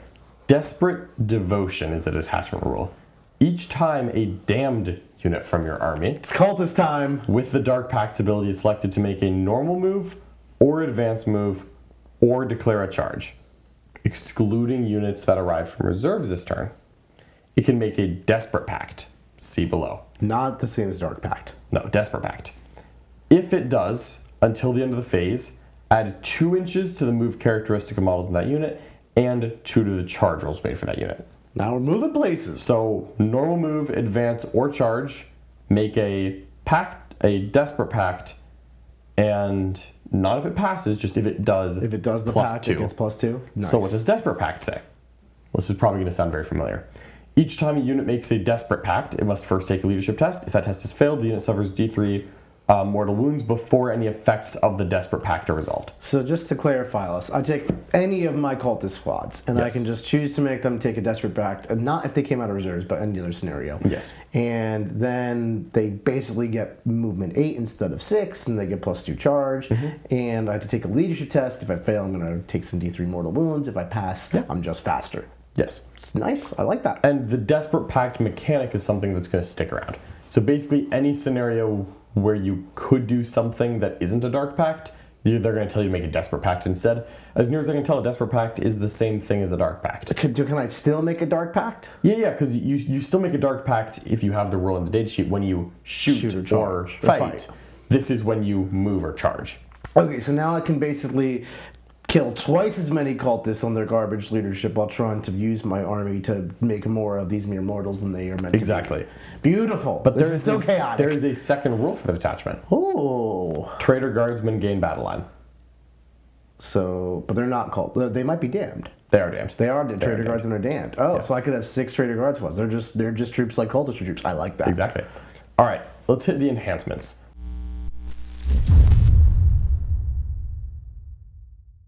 First is the Cultist's brand. That's what the Firebrand is doing. We have a new character. Surprise, surprise. One Dark Apostle or Damned model. If every model in the bearer's unit, excluding Dark Disciples, is damned, you can reroll advance and charge rolls made for the bearer's unit. So, spoiler alert. Wait, can we give this to a Dark Commune? And yeah, damned models. okay. You could do this on a Dark So Commune. Dark Commune gives you advance and charge still, and then you're rerolling the advance, rerolling the charge, and you're +2 to your advance and your charge. Yeah, so we'll see if there are other ways to advance and charge or not, but certainly on a Dark Commune, that's just a good start right there. We're going places. All right, next is the Amulet of Tainted Vigor. For a Dark Apostle only, in your command phase, return up to D3 destroyed damned models, excluding characters, to the bearer's unit. So just D3 destroyed damned models. Doesn't say 1 wound models, just D3 damned models. So the big guys and little guys and the accursed cultist units, the big ones are, you could used to only be able to resurrect 1. Now I'm just putting D3 back. That's nice. That's kind of nice. And that's in your command phase. The third enhancement is Incendiary Goad for a Dark Apostle or Damned model only. While the bearer's unit is below its starting strength, add 1 of the strength characteristic of melee weapons equipped by damned models in that unit, and while that unit is below half strength, add 1 of the attacks characteristic of those weapons as well. So I actually don't hate this on a Dark Apostle because it's not that your cultist unit isn't going to end up below starting strength just by acting and pacting 4 times. But you could always have your Dark Apostle pop 1 of his disciples to get you below starting strength if you accidentally past all of your past pacting. That would be such a dream come true for this army. We're gonna leave this in. If you pass your pact, a thing I was incapable of saying. Good. All right, final one. Warped Foresight, Dark Apostle or Damned model only. The bearer has the Scout 6 ability. Only the bearer, which means you had a dang hope that you're attaching to a unit that has Scout 6. Well, if only that unit existed. Surprise, surprise, spoiler. There will be one. There will be one. All right, that's the enhancements. Some of those are kind of interesting.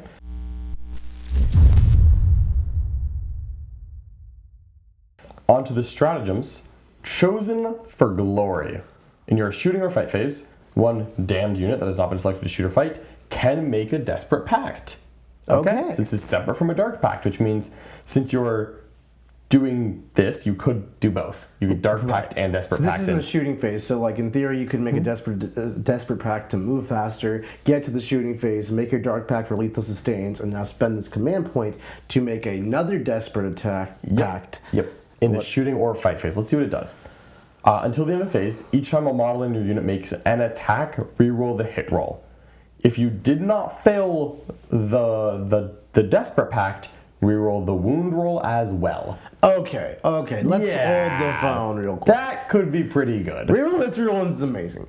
This is great. And are then, you willing to risk D3 dead cultists for that? I really am. You really but are. also, let's think about this, because I'm going to be risking D3 cultists when I move, D3 cultists when I shoot, D3 cultists again when I shoot to get the full package going. Yeah, you are. The full package. I really think that this is making the stock of the Dark Apostle skyrocket, because he can actually join cultists, and that man is leadership 5.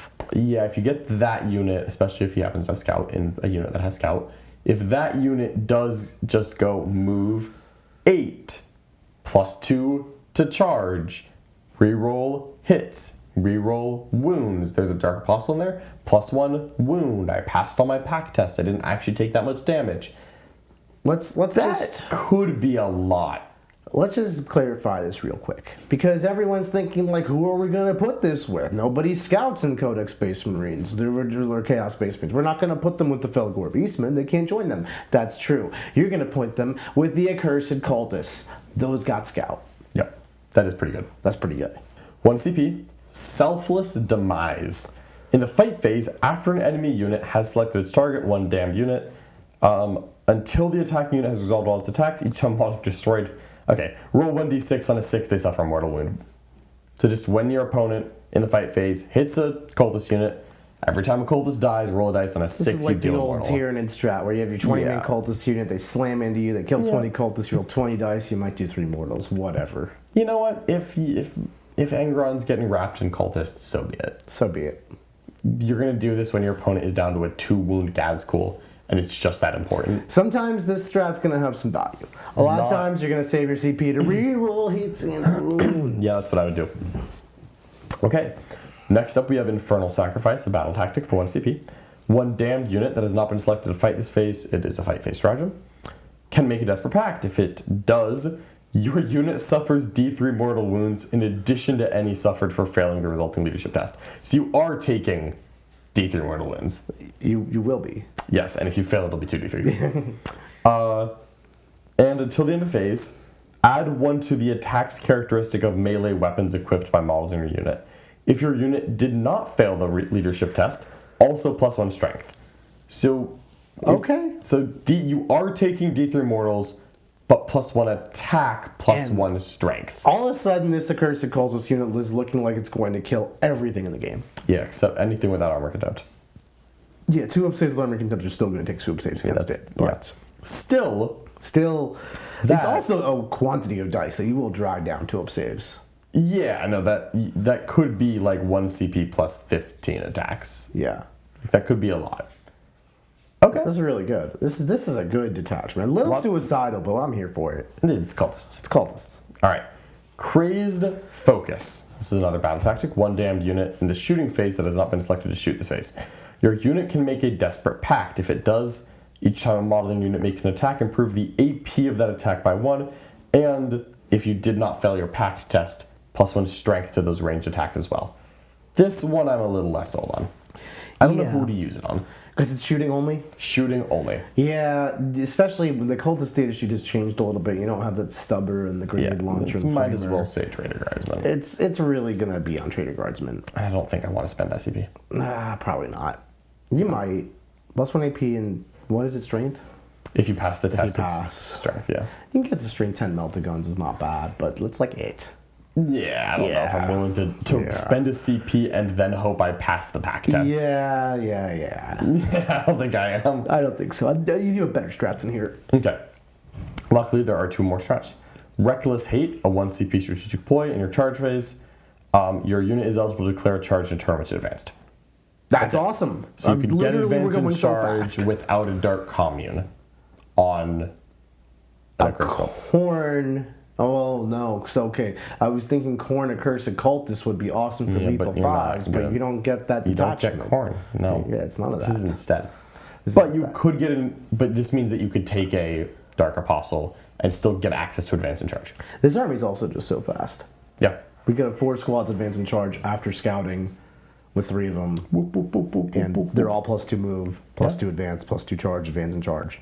The final stratagem is Mortal Thralls.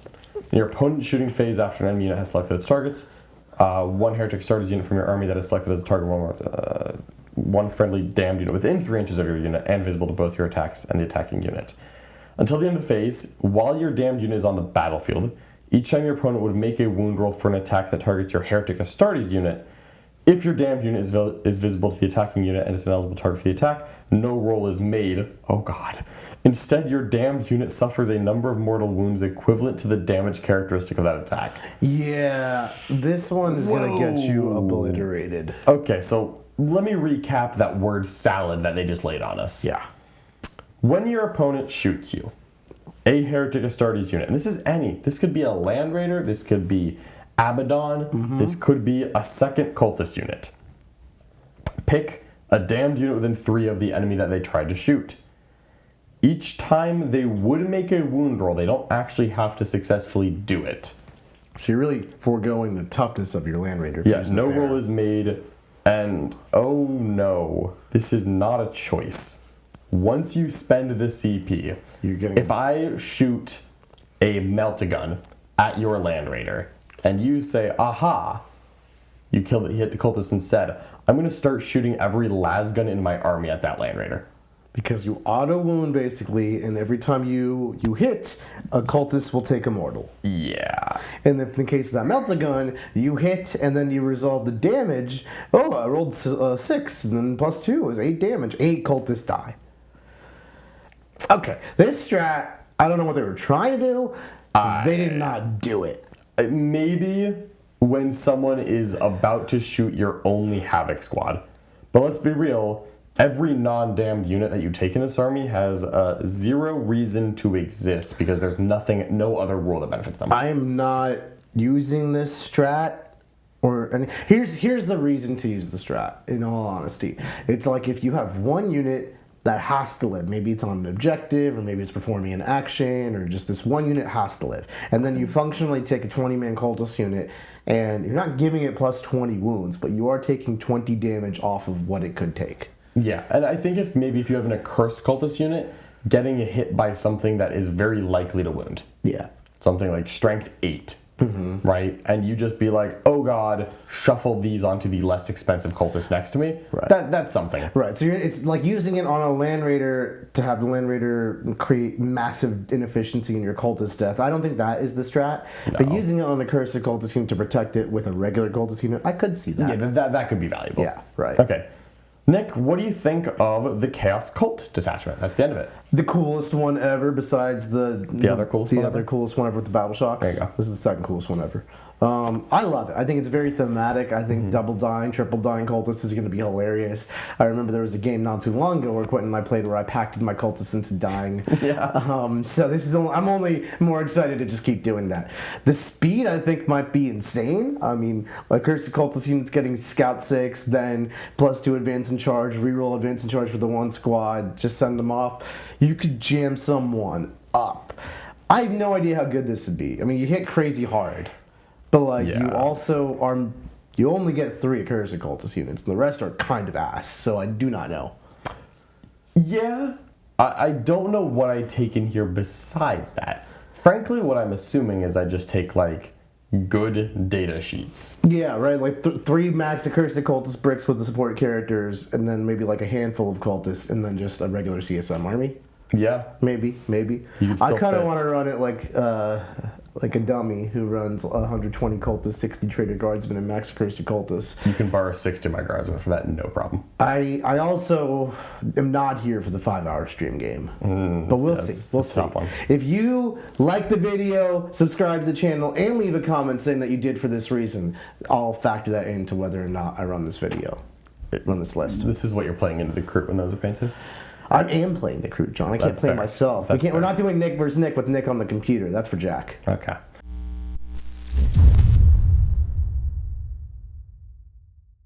All right, let's now talk about detachment number 8, the Soulforged Warpack. This one makes me happy because this is the a John picture detachment on it is of Vashtor. Nick knows how I feel about Vashtor. Trash Tor? Trash Tor's no longer Trash Tor. I love Vashtor. Yeah. Okay. The detachment rule is Debt to the Soulforge. Each time a demon vehicle unit from your army makes a Dark Pact, it can invoke its contract. So we have another Dark Pact modifier rule here. If it does, subtract 1 from the resulting leadership test. But each time you make a wound roll for a ranged attack, +1 to the wound roll. Each time you make a melee attack, add 2 to the attack's characteristics. That seems good. +1 to wound, +2 attacks in combat. Yeah, so just when your demon engine attacks and pacts, you make your pact 1 harder to pass, but you shoot +1 wound and you punch +2 And attacks. this isn't like the not word bearers detachment. Passing or failing only triggers Oh damage to you. no, Vashdor. Vashdor's happening. Vashdor will tax you for failing, but you're still getting the buff. Vashdor is good on his word. I'm looking at these Forge Fiends right in front of us and just looking at those bad boys. Yeah, at +1 3 to Forge wound. Fiends just popping off +1 to wound. Venom Crawlers are +1 to wound. Yeah. Oh my god. Yeah. Oh my god, John. Yeah. Even the Mauler friend with +2 attacks and melee. That's what he I wants. know you're used to that Forge Fiend like being like strength 10 on its guns. What if it was strength 11 +1 to wound because it was next to Vashdor? What if it was, instead of 2d3 ectoplasma cannon shots on the arms, what if it was 16 Hades autocannon shots with +1 to wound? That'd be pretty good. That'd be pretty good. All right, let's now hit the enhancements.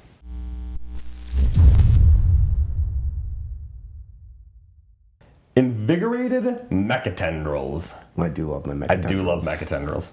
All right, Warpsmith model only. Add 4 inches to the bear's move characteristic. That is a very simple enhancement, but that is not bad. No, especially on a Warpsmith, those guys need to keep up with these tanks. Yeah, Warpsmiths are kind of similar to Chaos Tech Marines. They get blown up when they're near. They also heal wounds on your guys who, in this detachment, seem to be taking more wounds than average. Yeah, I could see this detachment straight running 3 Warpsmiths to fix everything and give them +1 to hit as it's going. And having one be a little faster. This is probably like 10-15 point enhancement. I could see that being worth it. Absolutely.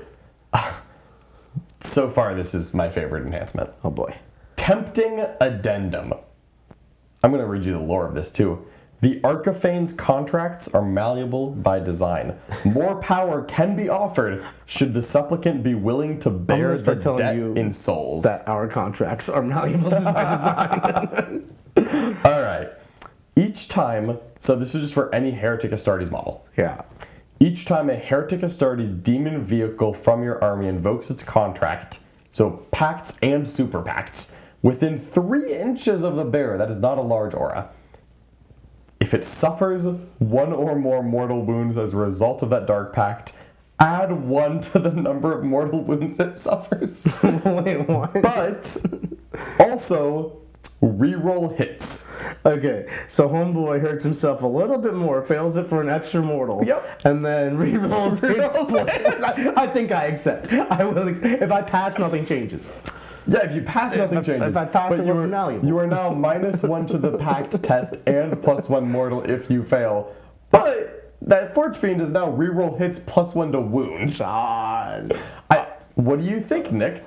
I think I'm gonna do it. Is that addendum This tempting? reminds me of the orcs pushing the button and not the But stupid. this is in the best way possible. This is the best way possible. I'm push the button. We're gonna make dark packs with the Vashtor. We're gonna malleable those packs. This is amazing. This is incredible. Put this on a Tech Marine, or put this on a Warpsmith. Make the other Warpsmith faster. Like we got a Warpsmith army out here. Put that on Demon Prince. Get a big base in there. Oh, Yeah, why not?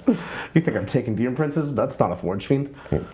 There will be several of those, worry not. There will be 3 of those. Okay, third detachment here, Forge's Blessing. In your command phase, select 1 Heretic Astartes vehicle unit within 12 of the bearer. Until the start of your next command phase, that unit has the Feel No Pain 6 plus ability. Maybe we take slightly less damage from impact. Just this much. Just that much less.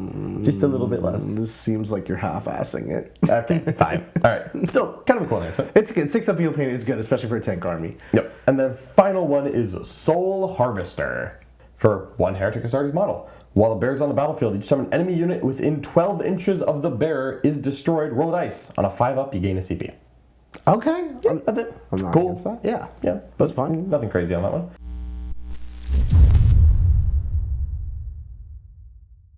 Stratagems for what has already been a bit of a wacky and crazy time. I'm excited about this. Yeah, you know these are going to be a little wacky. I want these. Okay.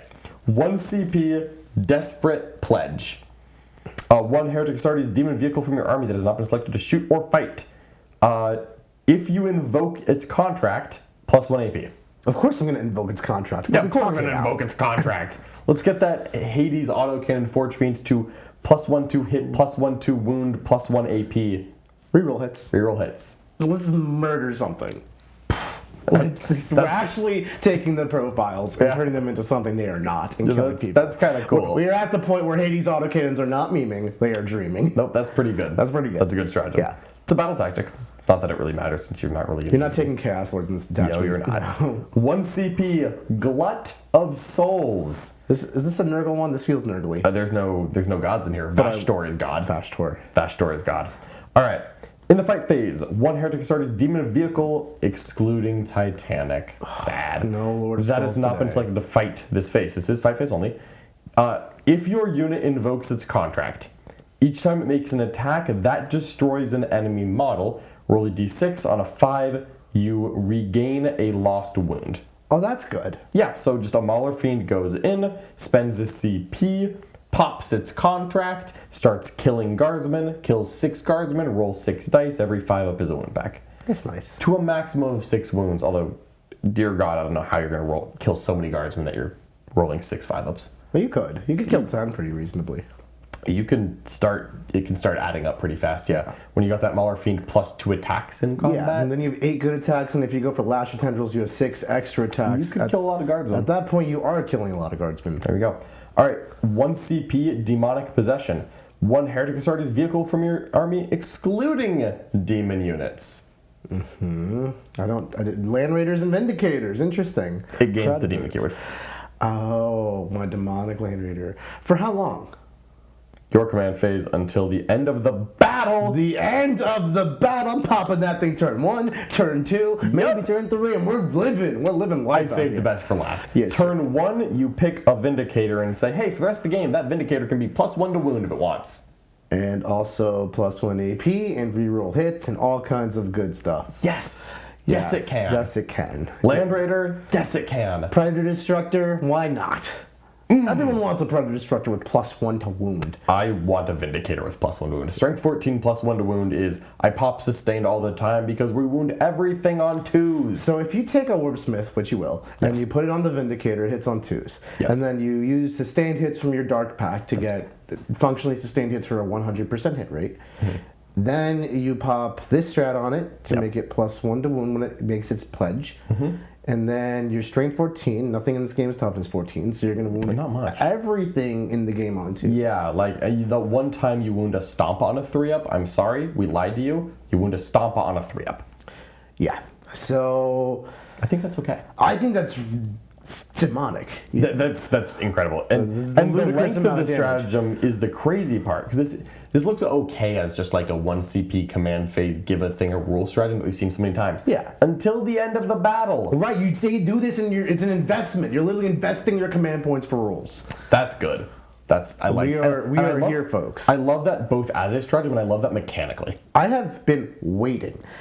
Literally since like 8th edition when we finally acquired these beautiful Mauler Fiends. And I've been waiting for the day that there's a detachment good enough to support them. And I finally have found it. Forge Fiends and Mauler Friends all over the place. Forge Friends, Mauler Friends, Vindicators, Venom Crawlers, Predators, Land Raiders. You want tanks, you got tanks. You were going to like the next stratagem, Nick. This seems like something up your alley. Oh boy. Unstoppable Rampage. 1 Heretic Astartes vehicle from your army that's in your movement or charge phase that has not been selected to move or charge.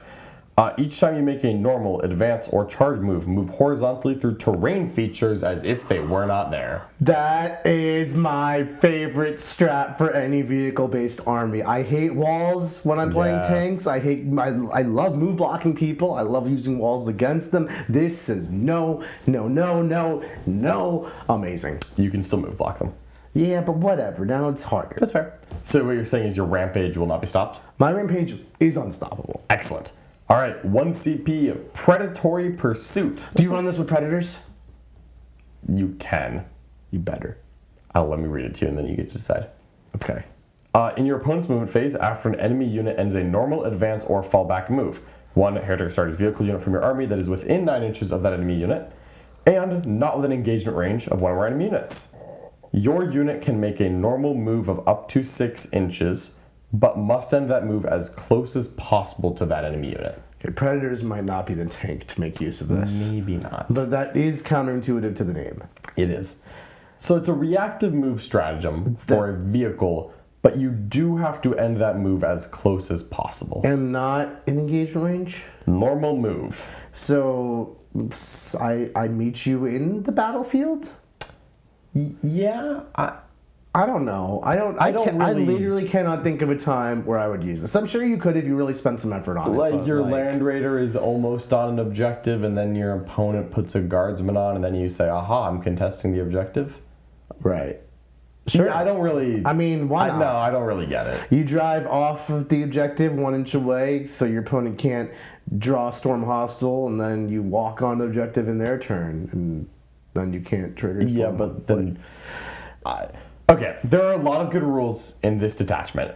I do not, on the first read, see the use case for predatory pursuit. Even predators can't use predatory I have pursuit. no idea what to use this for. No. But there's other good things to spend my CP on, so that's okay. Like turning your predators into demons. Yeah, that sounds nice. Finally, we have the Feeding Frenzy. Oh, Mauler Frenzies? The Forge Frenzy? The Fiending Frenzy. The Fiending Frenzy. 1 CP in your opponent's movement phase when an enemy unit, excluding monsters and vehicles, is selected to fall back. You pick a demon vehicle with an engagement range of that enemy unit, and until the end of the phase, each time an enemy unit, excluding monsters and vehicles with an engagement range of your unit, falls back, they have to take a Desperate Escape test. If they are battle shocked, subtract 1 from each of those tests. So just 1 CP, pick a vehicle, enemy non-monster vehicles that fall back take Desperate. I don't hate it. I don't love it. I mean, you could like engage your Venom Crawler into something your opponent cares about and wants to fall back with. Yeah. But because it excludes monsters and vehicles, I feel like I'm not using it on the stuff I'd want to use it on. I feel the opposite way. So I feel like if I do it on a monster vehicle, it's just 1 3-up. And then my opponent's like, on a 3-up, your stratagem was useless. Mm-hmm. It was useless. Yeah. Because they can also CP all that. They sure could. So like if it's really important, like it's not like you're ever going to tag a knight and get a better than 1 in 9 chance of this working. I'll take a 1 in 9 chance to just kill a knight. Yeah, you'd spend a CP for a 1 in 9. Well, it's 1 in 3 first. Then they had to spend a CP. Fair enough. Maybe I affected it with Psych. But I love the idea of like a Venom Crawler tapping the edge of a Wraithguard unit. I do love that idea. That seems like the dream case, right? That's the best case scenario. I do love that. I was thinking like, what's a tough infantry unit that I actually want to use this against? And I was thinking Meganobs, and I was like, Meganobs will just stand in combat with Splendors. So like, there are uses for this one, like Wraithguard. Mm-hmm. Wraithguard are certainly not what they used to be. I will also say it's every time something falls back.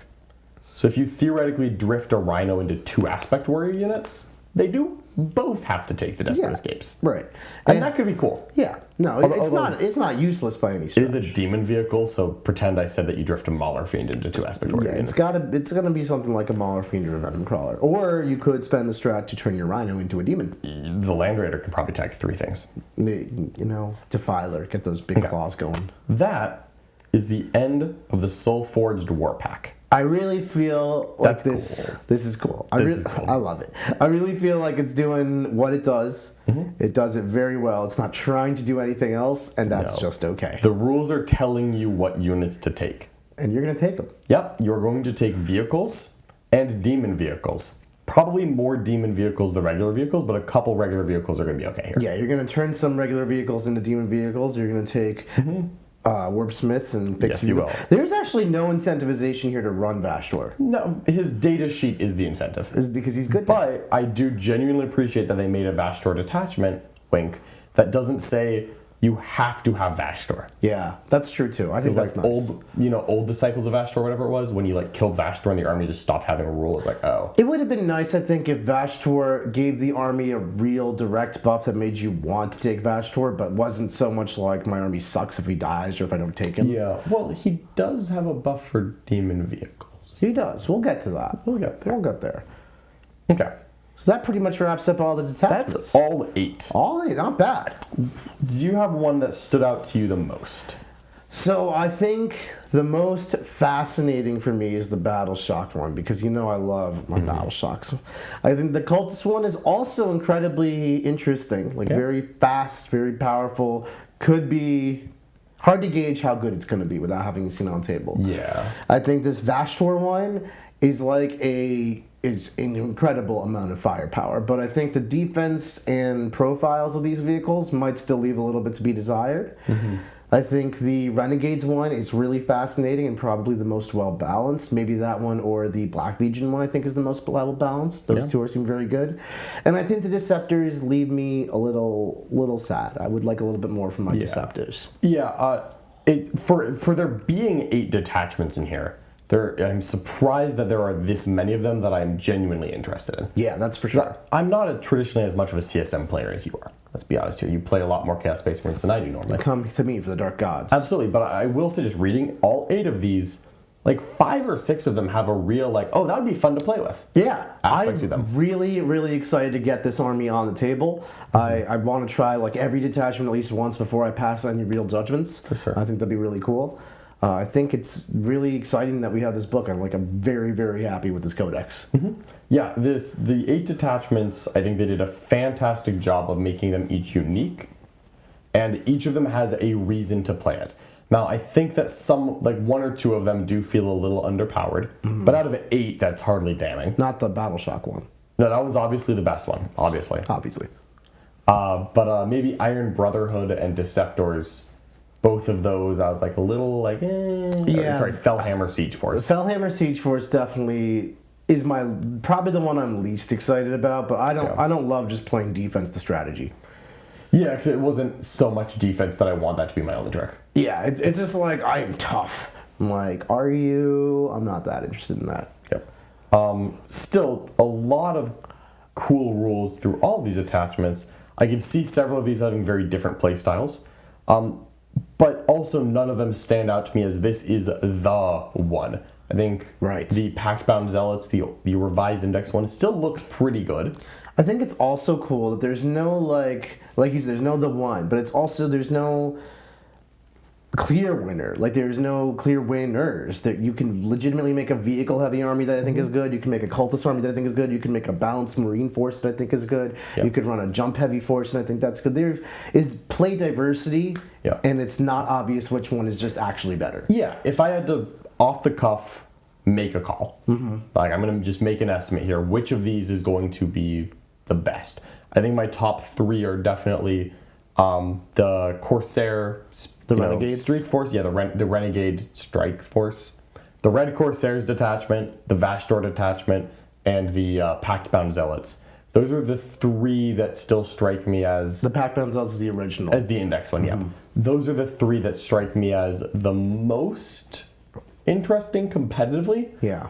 But there were 3 more, at least, that have such different rules that if, some crazy chaos wizard like Nick ended up finding a true way forward in those attachments, I wouldn't say I was shocked. Like, if Nick came to me next week and said, I actually think I have the Battle Shock army? A Dread Talons army list that I think could be really competitive, I'd be like, okay, let's I get can on see table. it. Let's play a game with it. Yeah. Whereas, if with some other books, if you said, oh, this detachment, I think it could be real, sometimes I just read it and I'm like, I don't know about that. It's no Assimilation Swarm or like Sisters of Silence detachment. It's no Null Maiden Vigil. Right. We've got some winners here. There is no Null Maiden Vigil in this. Yeah. Even Cultist I is would much say more interesting. The weakest one we have is the Deceptors, and that's simply because they're trying to woo woo woo woo, and that's like that's what you want to do. That's all I want to do, but I can spot when it's not good enough. I'm not experiencing. I respect that. But at the same time,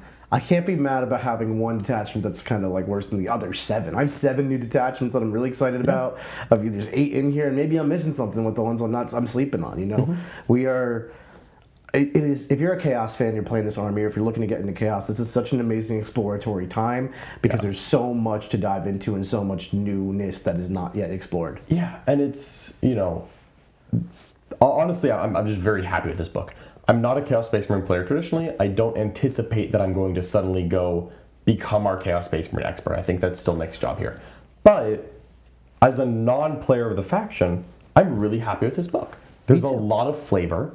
I can see the potential for diversity. There is no one single broken combo where I'm like, oh god, I'm about to play against nothing but 9 demon engines for the next year. I think that's the coolest thing about this codex. There is no one single, everyone's going to have this moment. Like, there's no 18 bully boys, I'll tell you that. No. Like, it is very, not plug and play, build your own way. This genuinely reminds me, of the Tyranid Codex. It does. It's and cool I think that, as much as we can look at, the win rates of an army, I really like where Tyranids are at from a balance standpoint because it doesn't feel like an unbalanced army at all. There's a couple detachments that are good. Some data sheets are better suited for some than others, but there's a lot to explore. And like 6 months later, I am testing new Tyranid ideas that have been there the whole time. In 6 months, I bet you're going to be doing the same. Yeah, I'm really going to have to take my time with this codex, learn it, digest it. I think this is going to really reward you for becoming a master of all things chaos, because there's not like one specific list here, and one detachment's list will be so different from another. I love that analogy to Tyranids. I think that's spot on. Like, if all of the 10th edition codexes come out like Tyranids and Chaos Marines and like that, I think we're going to have an amazing game. Yeah, I genuinely huge fan of this book as a non-player of the faction. Awesome. Someone who got traumatized by CSM several times this edition. I like this book. It's really cool.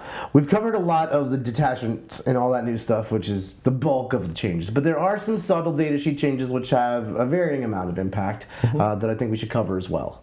Absolutely. So let's grind through the data sheets, and I'm going to try to call out every change I find. It is entirely possible that we have missed some. I would say it is extremely likely that at some point, it is revealed that perhaps the Demon Prince gained a point of strength on his Warp Bolter, and both of us missed it. Yeah, I don't know. We did our best. John's reviewed it, I've reviewed it. We've tried to kind of cross-reference, catch all things that each other has missed. There are a lot of subtle changes throughout this book. Right. There's also many data sheets that didn't change at all, which makes it even harder to find. It's like you're looking for a key, but you don't know you're looking for. They didn't highlight it red. They didn't highlight it red. So we're going to do our best and break it through. If we missed one, please let us know in the comments. While you're done there, hit the subscribe button. Abaddon. First up is his War Master rule is the same as before conceptually. He picks 3 things. He has the same stat line as before, as far as I can tell.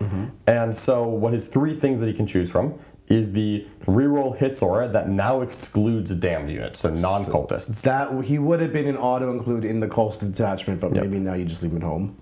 And his 4-up invuln is for infantry and mounted, excluding damned units. Yep, once again. And then finally, his reroll leadership and battle shock, you can probably just guess. It probably only includes damned units? You're right. No, you're wrong. It's excluding damned units. Damn.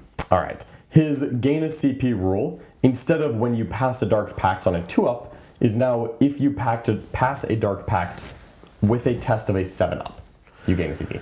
So it's 1 roll that's slightly harder than before, instead of 2 rolls that are slightly easier. I think it is mathematically better this way. Slightly worse because he's leadership 5. But is that counting the fact that he might have a reroll from an icon? If he has a reroll and you're willing to reroll a 6 or 7 and accidentally fail to risk getting the CP, I think it would become more likely. Yeah. But that's still then not as likely as Abaddon with an icon before. Yeah. Still, it's still a pretty good roll. Yeah. Slightly worse, a little more simplified. I think it's totally fine. The final note is a nerf only for Pactbound Zealots. Abaddon's keywords are now undivided. He is no longer Khorne, Slaanesh, Tzeentch, or Nurgle. He is just undivided. That is significant, specifically only in the Pactbound Wordbearers detachment. Yep. The other detachments don't have marks, so you don't actually have to acknowledge that at all. But in Wordbearers, he's no longer going to join a unit and give it every mark, so no more Magic Terminators. Yeah. And he has to join another undivided unit, so no more like Nurgle Abaddons. Yeah. If I were to make a guess about something upcoming with the Munitorum Field Manual that we do not yet have, I think this is actually a good opportunity to make Abaddon a little cheaper.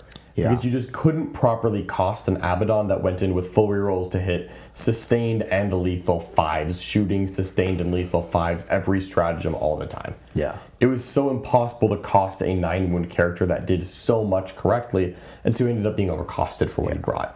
I think they could just take this as an opportunity to make Abaddon a significantly upgraded Terminator Lord, and that would be okay. I really hope they take that chance. Yeah. And maybe they'll wait a bit, maybe they'll see how it lands, but this is a significantly worse Abaddon than before, but it's also the same Abaddon you would have gotten in other detachments. And so I think this could be a good case there. It'd be a good choice. All right.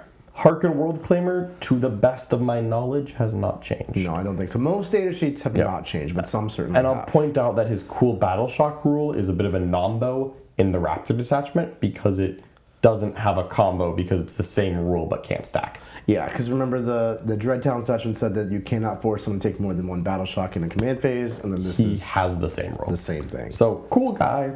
I don't think I would take him in the Raptor detachment because half of his bonus is lost in that detachment because he already has it on anyone. He himself is actually not a bad combat character, so and so if, maybe if you want to buff up Raptors, like you still can, but you know, the synergy is a little bit less. Vashdor the Archifane, let's go, baby. Trash Tor is no longer Trash Tor, let me tell you. He's not crazy, but he is better. He's better. I think he's good enough to reasonably take. He gained a point of toughness. He is now T10, 14 wounds with a 2-up armor, 4-up invul, and T9 to 10 is a nice jump. Yeah. That is a relevant one. Vashdor's Hammer gained a point of AP on its strike and 5 points of strength. It is now strength 14, AP 2, damage 3 instead of 9, 1, 3. Yeah. His biggest problems with him was strength 9, AP 1. Like, literally doesn't hurt Into anything. a non-vehicle, he couldn't do anything. Right. But now, strength 14 wounds most things on 2s, wounds most vehicles on 3s. AP 2 is a legitimate number, and damage 3 is right where you want to be. Yeah. And he's still anti-vehicle 4+ dev wounds, so into a vehicle he's going to hit just as hard as before, which was quite impressive. Yep. But now into a non-vehicle, he can pretend to do something. He can not even pretend. He will do something. Yeah. Yeah. His sweep attack also got a little better, gained higher strength. And then one of his rules, the one that I don't even remember what it was so bad it could never be used, where you had to like end your opponent's movement phase in 12 inches of them or something and then roll a dice or something. It was bad. I don't know. He does 2 things now. He has a 6-inch aura of +1 strength to demon vehicle units. So that's your incentive to run him in Vashdor. Yeah, and that's shooting and combat. So you're going to get strength 11 ectoplasma cannons and strength 7 venom crawler shots. That's quite good. And then his new aura, or not aura, his new ability is Reorder Reality. Each time an enemy unit within 18 inches of this model targets this model, until the end of the phase, that enemy unit's ranged weapons have hazardous. Okay. So if you shoot Vashdor within 18, you are hazardous. That's pretty legitimate. That's kind of cool. A lot of like solid elite infantry want to shoot, and they don't have hazardous, and they don't care about that stuff. And now all of a sudden they care. Roll ones die. Eradicators and scepters. Yeah. There are things I would like to shoot Vashdor with. And if they have multiple weapons, are they going to take multiple tests? If they fire them all, yes. Inceptors. They have one weapon. Oh, it's one weapon. It's one weapon. It's 2 guns. It's twin linked. Ugh. Okay. Cypher. Cypher is still the sneaky fallen lone op that you know and love. Still a little cheaper from that field manual update. And he has gained an upgrade to his melee profile and a change to his rule. Oh. So first his melee profile. He now has his pistols in combat. Basically, he has 6 attacks with sustained hits at 411, and then 3 attacks that are extra attacks at 832. So That's actually legitimate. that is 9 attacks with several of them good profiles. They're not hazardous. Because, you know, Cypher knows what he's isn't doing. hazardous. He knows what he's doing. He knows how to handle his pistols. It's been enough time. Yeah. So, cool. A little bit of a buff in combat for just a 5-wound lone op in power armor. And he now has a different rule for Agent of Discord. Each time your opponent targets a unit from their army with a stratagem, within 12 inches of this model, increase the cost of that stratagem by 1.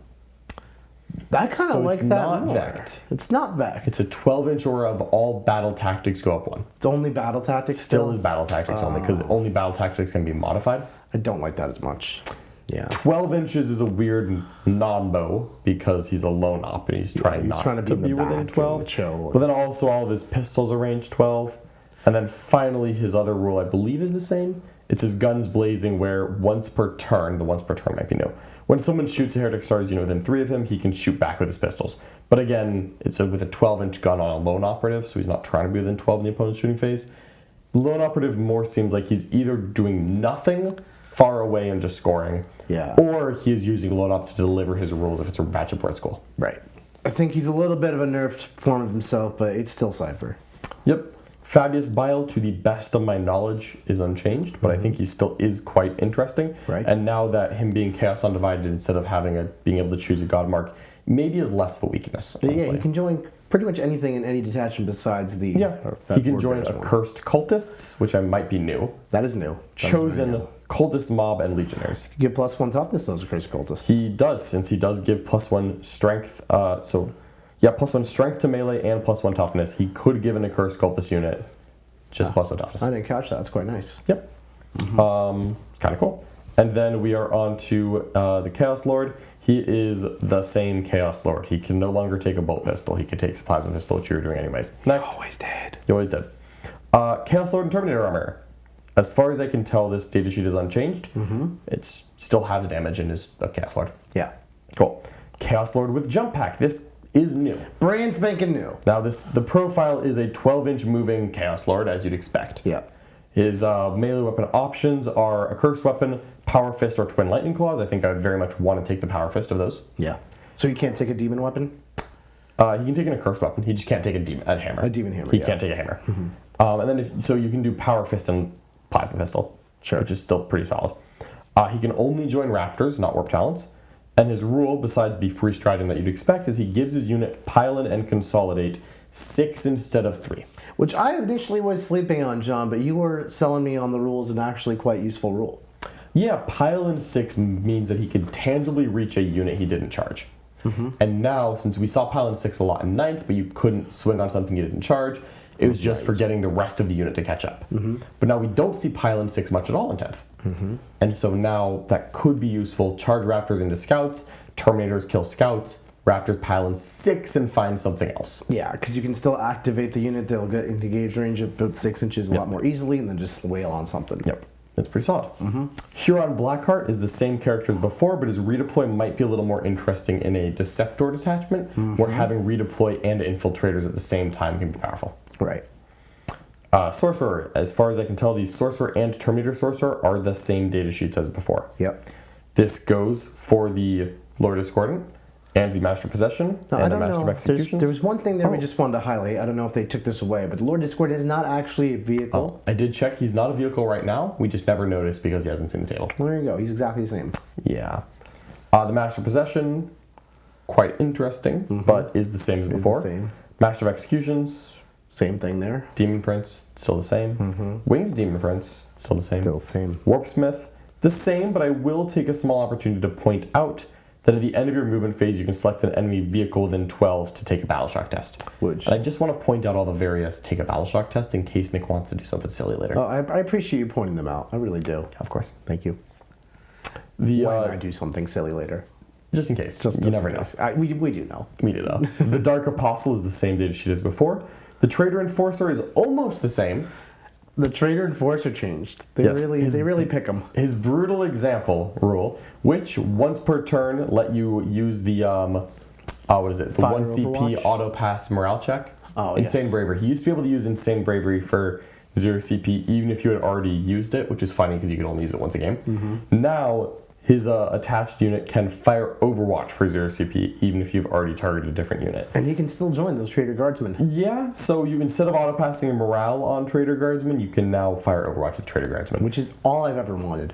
Yeah, other than that, he appears to be the same, so I don't know if the Traitor Enforcer is really going to make it into the unit. He's not. He's not. Okay, Yeah. good to know. Good, just checking. But it's all I wanted.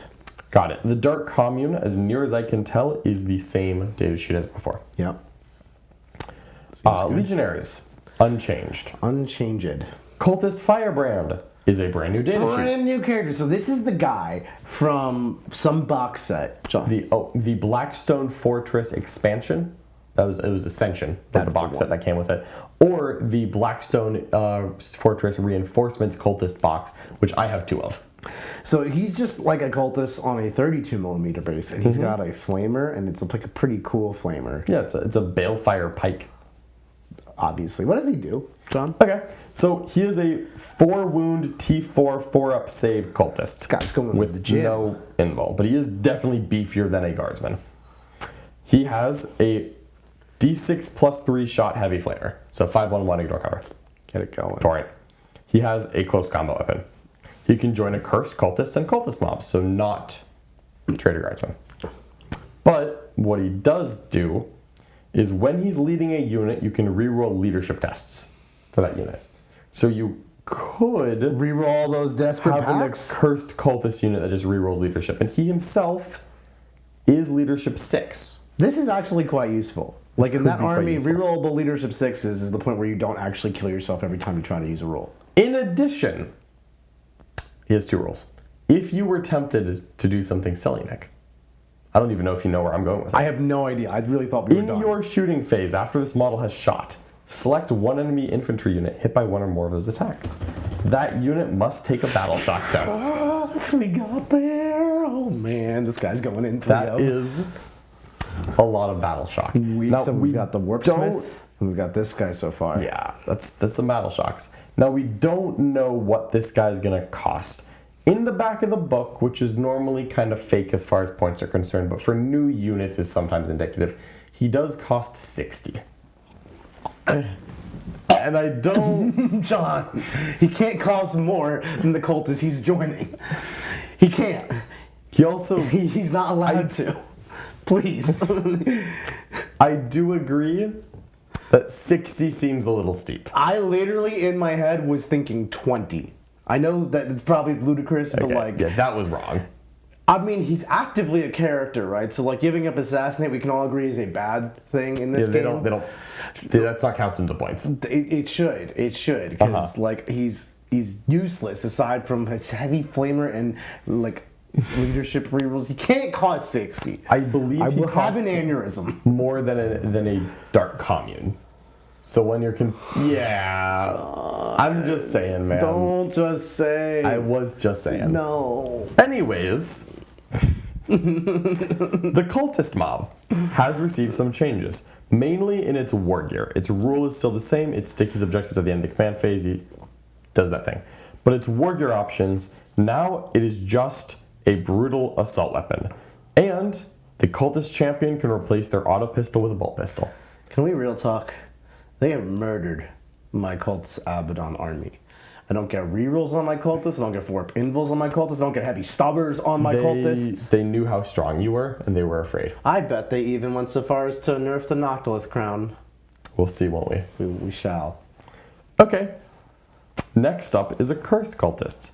Accursed Cultists are the data sheet you know and remember from post-balance data slate for the numbers. To OC1. They've already gone to OC1, but they're toughness 4, 1 wound or 3 wounds, depending on if it's a mutant or a torment. The combo weapon appears the same. The torment is still d6 plus 2 attacks at 512, which sounds about right. Mm-hmm. However, they have a Philippine 6 plus and Scout 6. That's new. And their rule, Howling Horde, is quite new as well. This is instead of healing models in your command phase. They no longer do that. Interesting. Instead, each time an enemy unit has shot, if one or more models from this unit were destroyed as a result of that attack, make a Horde move. It's a Blood Surge move. You make a d6-inch move that has to end as close as possible to the closest enemy unit, excluding aircraft. And when you do so, you can get into engagement range of that enemy unit. Do I have to make this move? So, you don't have to. But if I do, I have to go as close as possible. Yes. Okay, so this is a lot like the Tyranid and the Swarm Blood Surge, or the Khorne Berserker Blood Surge, or exactly any of those abilities. And on a unit like Accursed Cultist, I'm all about it. Let's just go that way. Yeah. Less healing, more blah. And they scout, they advance in charge in the detachment. That's where I'd probably use them. Or the Dark Commune. Or the Dark Commune. And then they go faster, they hit harder, and then they blah into you. And exactly. That's good. And you know what? Just like some of those other Blood Surge moves, there is a note that you cannot make a Horde move while battle shocked. Oh. So, and of course, the Accursed Cultists are inherently leadership 7. They will be joined by somebody. Yeah, that's how that works.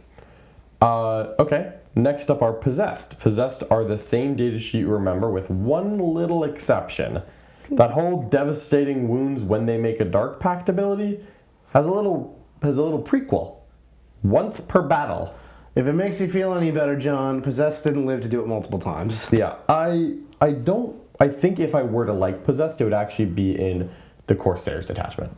Where they can... You could potentially reroll hits and wounds out of a vehicle if you put them in a Land Raider. Mm-hmm. You could also advance and charge them. You could also attach a Master Possession and give them Scout. So now we're actually going places? Now you're kind of going places. Yeah, okay. And so if you had that unit in Red Corsairs, you know, Scout 6, move 9, +1 advance, +1 charge, advance and charge, find an objective, +1 wound, or +1 AP. Are Possessed terrifying? By any chance they have that -1 leadership ability still? No, I don't see that. No, that must be from some old edition. Yeah, that might be old. Yeah. Sorry. Traitor Guardsmen. It's the dude you thought it was. They're OC2, which they might have been before. Traitor Guardsmen, they were always OC2. It's actually your cheapest source of OC2. There you go. Mm-hmm. Felgor Beastmen.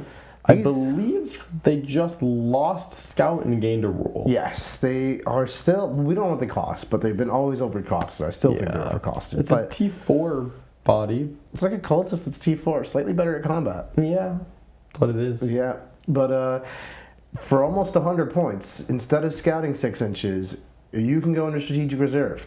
And you can come in turn 1, or turn 2, or turn 3. Yep. And to be clear, that's not a re-enter strategic reserves. It's just if you start there, you enter as if it was a battle round earlier. Right. So it lets you arrive on turn 1 as if it was 2, on turn 2 as if it was 3. And we're turn 3 just naturally. But turn 2 means you can go into your opponent's deployment zone, which is nice.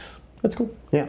I don't dislike that rule, but I would be surprised if they costed a Felgor Beastman close enough to a cultist that I would consider it. Yeah, if it's anything what they remotely cost now, it's just not in the talk. Yep. Terminators, I believe, are unchanged. Right. Chosen appear to be unchanged, to the best of our knowledge. Chaos Bikers, Nick, I don't really remember what they did. Let me read you the rule and you tell me if this is a change. Okay, we can do it that way. Yeah, so sorry. Each time a model in this unit makes a melee attack, if this unit made a charge move this turn, improve the strength characteristic of that attack by 1. You may think that's a good rule. In a vacuum, it might even be a good rule. It's better than 0 rules. But +1 strength is not let's put the unit into indefinite strategic reserves. That would have been a lot better. The way it used to work was if you ended your turn wholly within 6 inches of a board edge, ended your opponent's turn, you could just put him in reserve and then forget about him. Come back on turn 5 when no one's checking, and then score points with them and be in places your opponent doesn't want you with them. And it was a great rule. And now, with +1 strength on this charge, this is a shooting unit and cool. I don't expect to, but I am willing to see if in the Corsair detachment, maybe 1 6-strong biker that, hey, you know what, it goes in charges, trash on an objective with +1 strength, +1 AP. They did get and cheaper. Then it can flat 6 move, and advance and shoot, and charge, and then 12-inch backup after it's done. I think in the Corsair detachment Renegades, the 6-man biker legit has play. Yeah. It's not going to be the 3-man utility piece that it's always been. No. It is now actually trying to be a unit, which I don't like as much, but I don't hate it. Yep. And then, yeah, so... We got a few more things There's a to few change. more. The Raptors appear to be unchanged, although we'll point out that 6-inch aura of -1 leadership when they take a battle shock, as well as a battle shock in the fight phase, those are the same rules as before, but maybe they're viewed in different light. They're viewed in different lights with the Dread Talon detachment. And also, I will note that subtly, Raptors have been just getting like a 5-point decrease at every interval, or they could have, and they're actually quite cheap now. Yeah. Now, after Raptors' Warp Talons, I don't think we really need to talk about them. They didn't... Oh my god, they Wait a minute. Don't you skip over my Talon-y boys. All right, let me read this out. Okay. This is actually... I think this is legitimately the single biggest datasheet change in the book. Definitely biggest in a positive direction. Yeah. This is a good buff. Warp Strike. At the end of the fight phase, Yours or mine. just the fight phase. The fight phase. If this unit was eligible to fight this phase and is not within engagement range of 1 or more enemy units, you can remove this unit from the battlefield and place it into strategic reserves. Okay, let me explain why that's insanity. Because you can take your nice little Warp Talon unit, these guys right here, and just fly them up 12 inches, no questions asked. And then their infantry, they fly, they charge something, they eviscerate them with their twin lightning claws, and then they just spend this command point. And The command point. I'm gonna put this. This is their datasheet rule. That's right. That's no command point. points.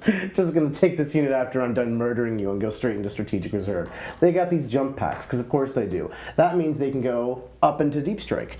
And in the following turn, they can even re-ingress into a different spot on the board that's even better. You have 5 scouts over there behind a wall trying to gain positional advantage. Gone. And you know what? That would be a trade in most cases. If I trade down, I've sacked my Warp Talons for some scouts, and now you can respond to me. No, you can't. I'm in reserve. And I'm back on the table next turn in a better spot, doing it again. I think every list starts with 10 Warp Talons. Yeah, this is a huge buff. It's a great trading piece because it isn't forced to trade. This seems very strong. I could see that unit being useful in any detachment. And at the end of the day, even if you want to commit it, get stuck in, whatever, 10 Warp Talons is still solid. Yeah. It's just solid. It's a good great sheet. unit. I think this is a take 3 type of data sheet. Yeah, I mean, considering, it's 4 twin-linked attacks. And because it's not detachment specific, this is data sheet specific. You could do this in any army. Yes, absolutely.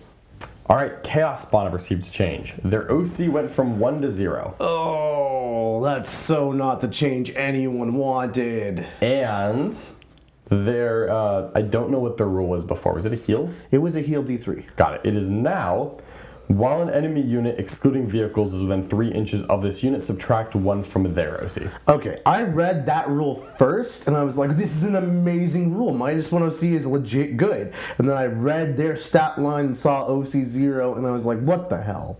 What's the point? Yeah, that just makes me not that excited about Chaos Spawn. Like, I love the idea of my opponent driving up a Rhino, and then my 2 Chaos Spawn walking right up to it, and then it being OC 0, and I'm OC enough to hold the objective. But it's OC 1. But it's OC 1, and I'm OC 0, so it's who got by this rule. Yeah, it really. You can be -1 OC, but you're still more than me. Yeah, that's like a Ripper Swarm type of rule on something that isn't a Ripper Swarm. These things currently cost like 65, 70. I mean, like, they would have to go down so much to justify being OC 0 that I just don't think I'm ever going to take them. I agree. Yeah, sad. Moving through the data sheets. Let's keep The Havoc going. Squad appears unchanged. The Hellbrute appears unchanged. Obliterators, as far as I can tell, they are just as OP as ever. Oh, you know what? This might be new. What is this? The top profile of Flesh Metal Guns is D3 shots, ballistic skill 3, strength 12, AP 3, damage 4, range 18. Oh, so they're actually not as OP as before. They are actually straight worse. Still melts at 2, but that means you can no longer deep strike into melt range. Straight worse, like significantly worse. I'm glad I caught that. I didn't even catch that. I've read this book like 4 times, and I just caught that for the first time. Wow, so the Obliterators, vindication for Nick. They're Yep. still bad. It can They always were. still Dark Pact into indirect once per battle. Do they have to pass to get indirect, or they just do it? Once per battle when they make a Dark Pact. Okay. Yeah, the Pact rules, other than that one detachment, seem to be just for doing it. Okay. The other 2 guns appear to be identical. But Well, that is a significant change. No, you're not dropping in no damage 6. You're barely dropping in at all. 8 inches is very screenable, and it puts you in more of harm's way. Yeah, that is different. That is different. That's worse. Strictly worse. Yeah. The Helldrake appears to be unchanged. Hopefully he hits some points. Crawler has a small change, a bit of a nerf. A bit of a nerf. Its ability Soul Eater is now at the end of the fight phase. If one or more attacks made by this unit destroyed one or more enemy units, add 1 to the attack characteristics of this model weapons. So it used to be each time you destroyed an enemy unit. It used to be I took a Venom Crawler, played it against Quentin Zeldar, and every turn my Venom Crawler would go up 2 shots on its gun for killing some Aspect Warrior squad. And by turn 4, I'm like, this monstrosity of attacks. Now I have to do it in close combat. And Venom Crawlers are pretty mediocre in combat, so you're not really going to be pulling them And it off. also limits itself to +1 attack in the fight phase. If you somehow manage to kill 2 things in the fight phase, you would still only get +1 attack. That's like an irrelevant clarification. But if you it's just killed fair. like 2 1-man warp spiders or something, you'd get +1 attack. I mean, the day an Eldar player leaves 2 1-man warp spiders for a Venom Crawler to charge, and I kill both by splitting attacks, that's when I'll know. I'm just letting you know. At that point, John, you can go back to this video and the internet can be like, John was right. Yeah, that's as soon as I pay Quentin to do that. The Mauler Fiend appears to be unchanged, and I just went and double checked the ranged profiles of the Forge Fiend. They are the same as before, and the Forge Fiend's actual rule is the same as before. It appears to be completely unchanged. The Chaos Rhino is the same thing as before. The Chaos Land Raider, same thing as before. The Pip-Mobile? And I think both Predators are the same data sheet as before. We're at the end, folks. The Vindicator, unchanged. The Defiler, wait a minute, there's a Wait, change. there's more! The Defiler, it no longer has whatever rule it had before. Oh, this is just a gain. This is just a gain. It just gained more rules. Just gained a second rule. Because now it still walks over terrain that's less than 4 inches tall, but that was more of a functionality thing than an actual datasheet benefit. But now, let me tell you, the Defiler. John, are you ready for this? Tell me. It can use the counter-offensive stratagem for free, even if someone's already done it. You ever wanted to interrupt with your Defiler? Now you can. It's free. Heck yeah. Hell yeah. All right. Take 3. That's the Defiler. The Lord of Skulls is completely unchanged, and you know, I think that's it. No, you're missing one. Oh, there's Just a one. Noctilith crown. You would think that they wouldn't have the audacity to touch my beautiful crown, or maybe they would buff it because it needs that. But no, the Lords of James Workshop have nothing but scorn and hatred for my nonsense. And Just like me. They have destroyed every element of my Abaddon castle. Abaddon's buffs, the cultists, the heavy stubbers in the cultists, and now the Noctilith Crown. No longer does it give a 4+ invulnerable to all Chaos Space Marine units cultists within 9 inches. No, it is now an aura of +1 leadership. It's a 9-inch aura of +1 leadership, in addition to having a rule that lets it give cover. The worst part about this thing is that it's pretending to be synergistic because you can hurt yourself and you need to pass those leadership tests in the cultist detachment. No, you need 4 pinfalls in the cultist detachment. This is a travesty. We need to fly to the United Kingdom right now and wage war upon these heathens.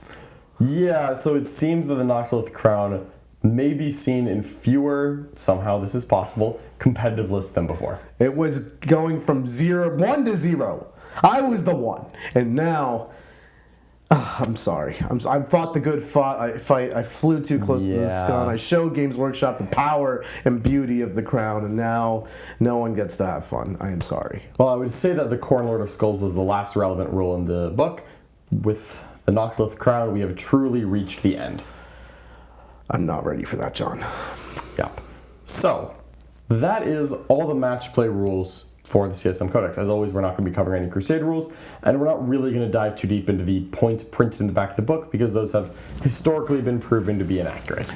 No, but I'm very excited about the Chaos Space Marine Codex. I do think there are 8 awesome detachments. Some maybe more competitively viable than others, but generally I think at least 6 of them are like actually quite competitively viable. I think all of them are unique and flavorful. I think overall this book is a slam dunk in terms of like 10th edition codices. It's not too broken, it's not too soft. It is where I want a codex to be, frankly. It's thematic, it's fun, it's flavorful, it's got different build identities, it's got build diversity. What more could you ask for aside from the Noctilith Crown? Yeah, again, as a mostly non-CSM player, we've got both perspectives here. I love this book. There's a ton of flavor. There are multiple detachments that have very different playstyles that I could see a Chaos Space Marine player enjoy playing. On the first read, and again, we don't have the points, it doesn't look like any one thing is going to be oppressively broken. Certainly, I think, in addition to a very solid index detachment that's, maybe going to make a comeback with some cheaper points, we have a Red Corsairs detachment and a Vastro detachment that, on first read, look very competitive, at least equal to the index, or very close to it, perhaps above, perhaps below, very playable. And then 3 more detachments at a minimum that are very fun and flavorful and still could be competitive. Right. It's not fun and flavorful in the way that your Sisters of Silence get another anti-psyker rule. Yeah. Like real flavor, rules, real fun. Yeah. I'm very excited about it. Hopefully you are too. Let us know what you think by leaving a comment in the description of the video below, or in the comment section below. Like the video, subscribe to the channel. It really helps us keep producing this kind of content for you, and we absolutely love it. It's what keeps the lights on, the bellies fed, and the people happy. It's true. And if you want to learn more about Chaos Space Marines, Warhammer in general, or how to become better at the game, please check out the warroom.vhx.tv in the link below. It's a free day 3 trial of our services, and we already have Chaos Space Marine games in the War Room with the brand new spanking book available right now for you to watch. So if nothing else, give that 3-day free trial a shot, and then definitely watch the content, see if it's for you. I'm sure you'll love it, and we'll see you later. All right. Thank you so much, everyone. We'll catch you next time. Bye-bye.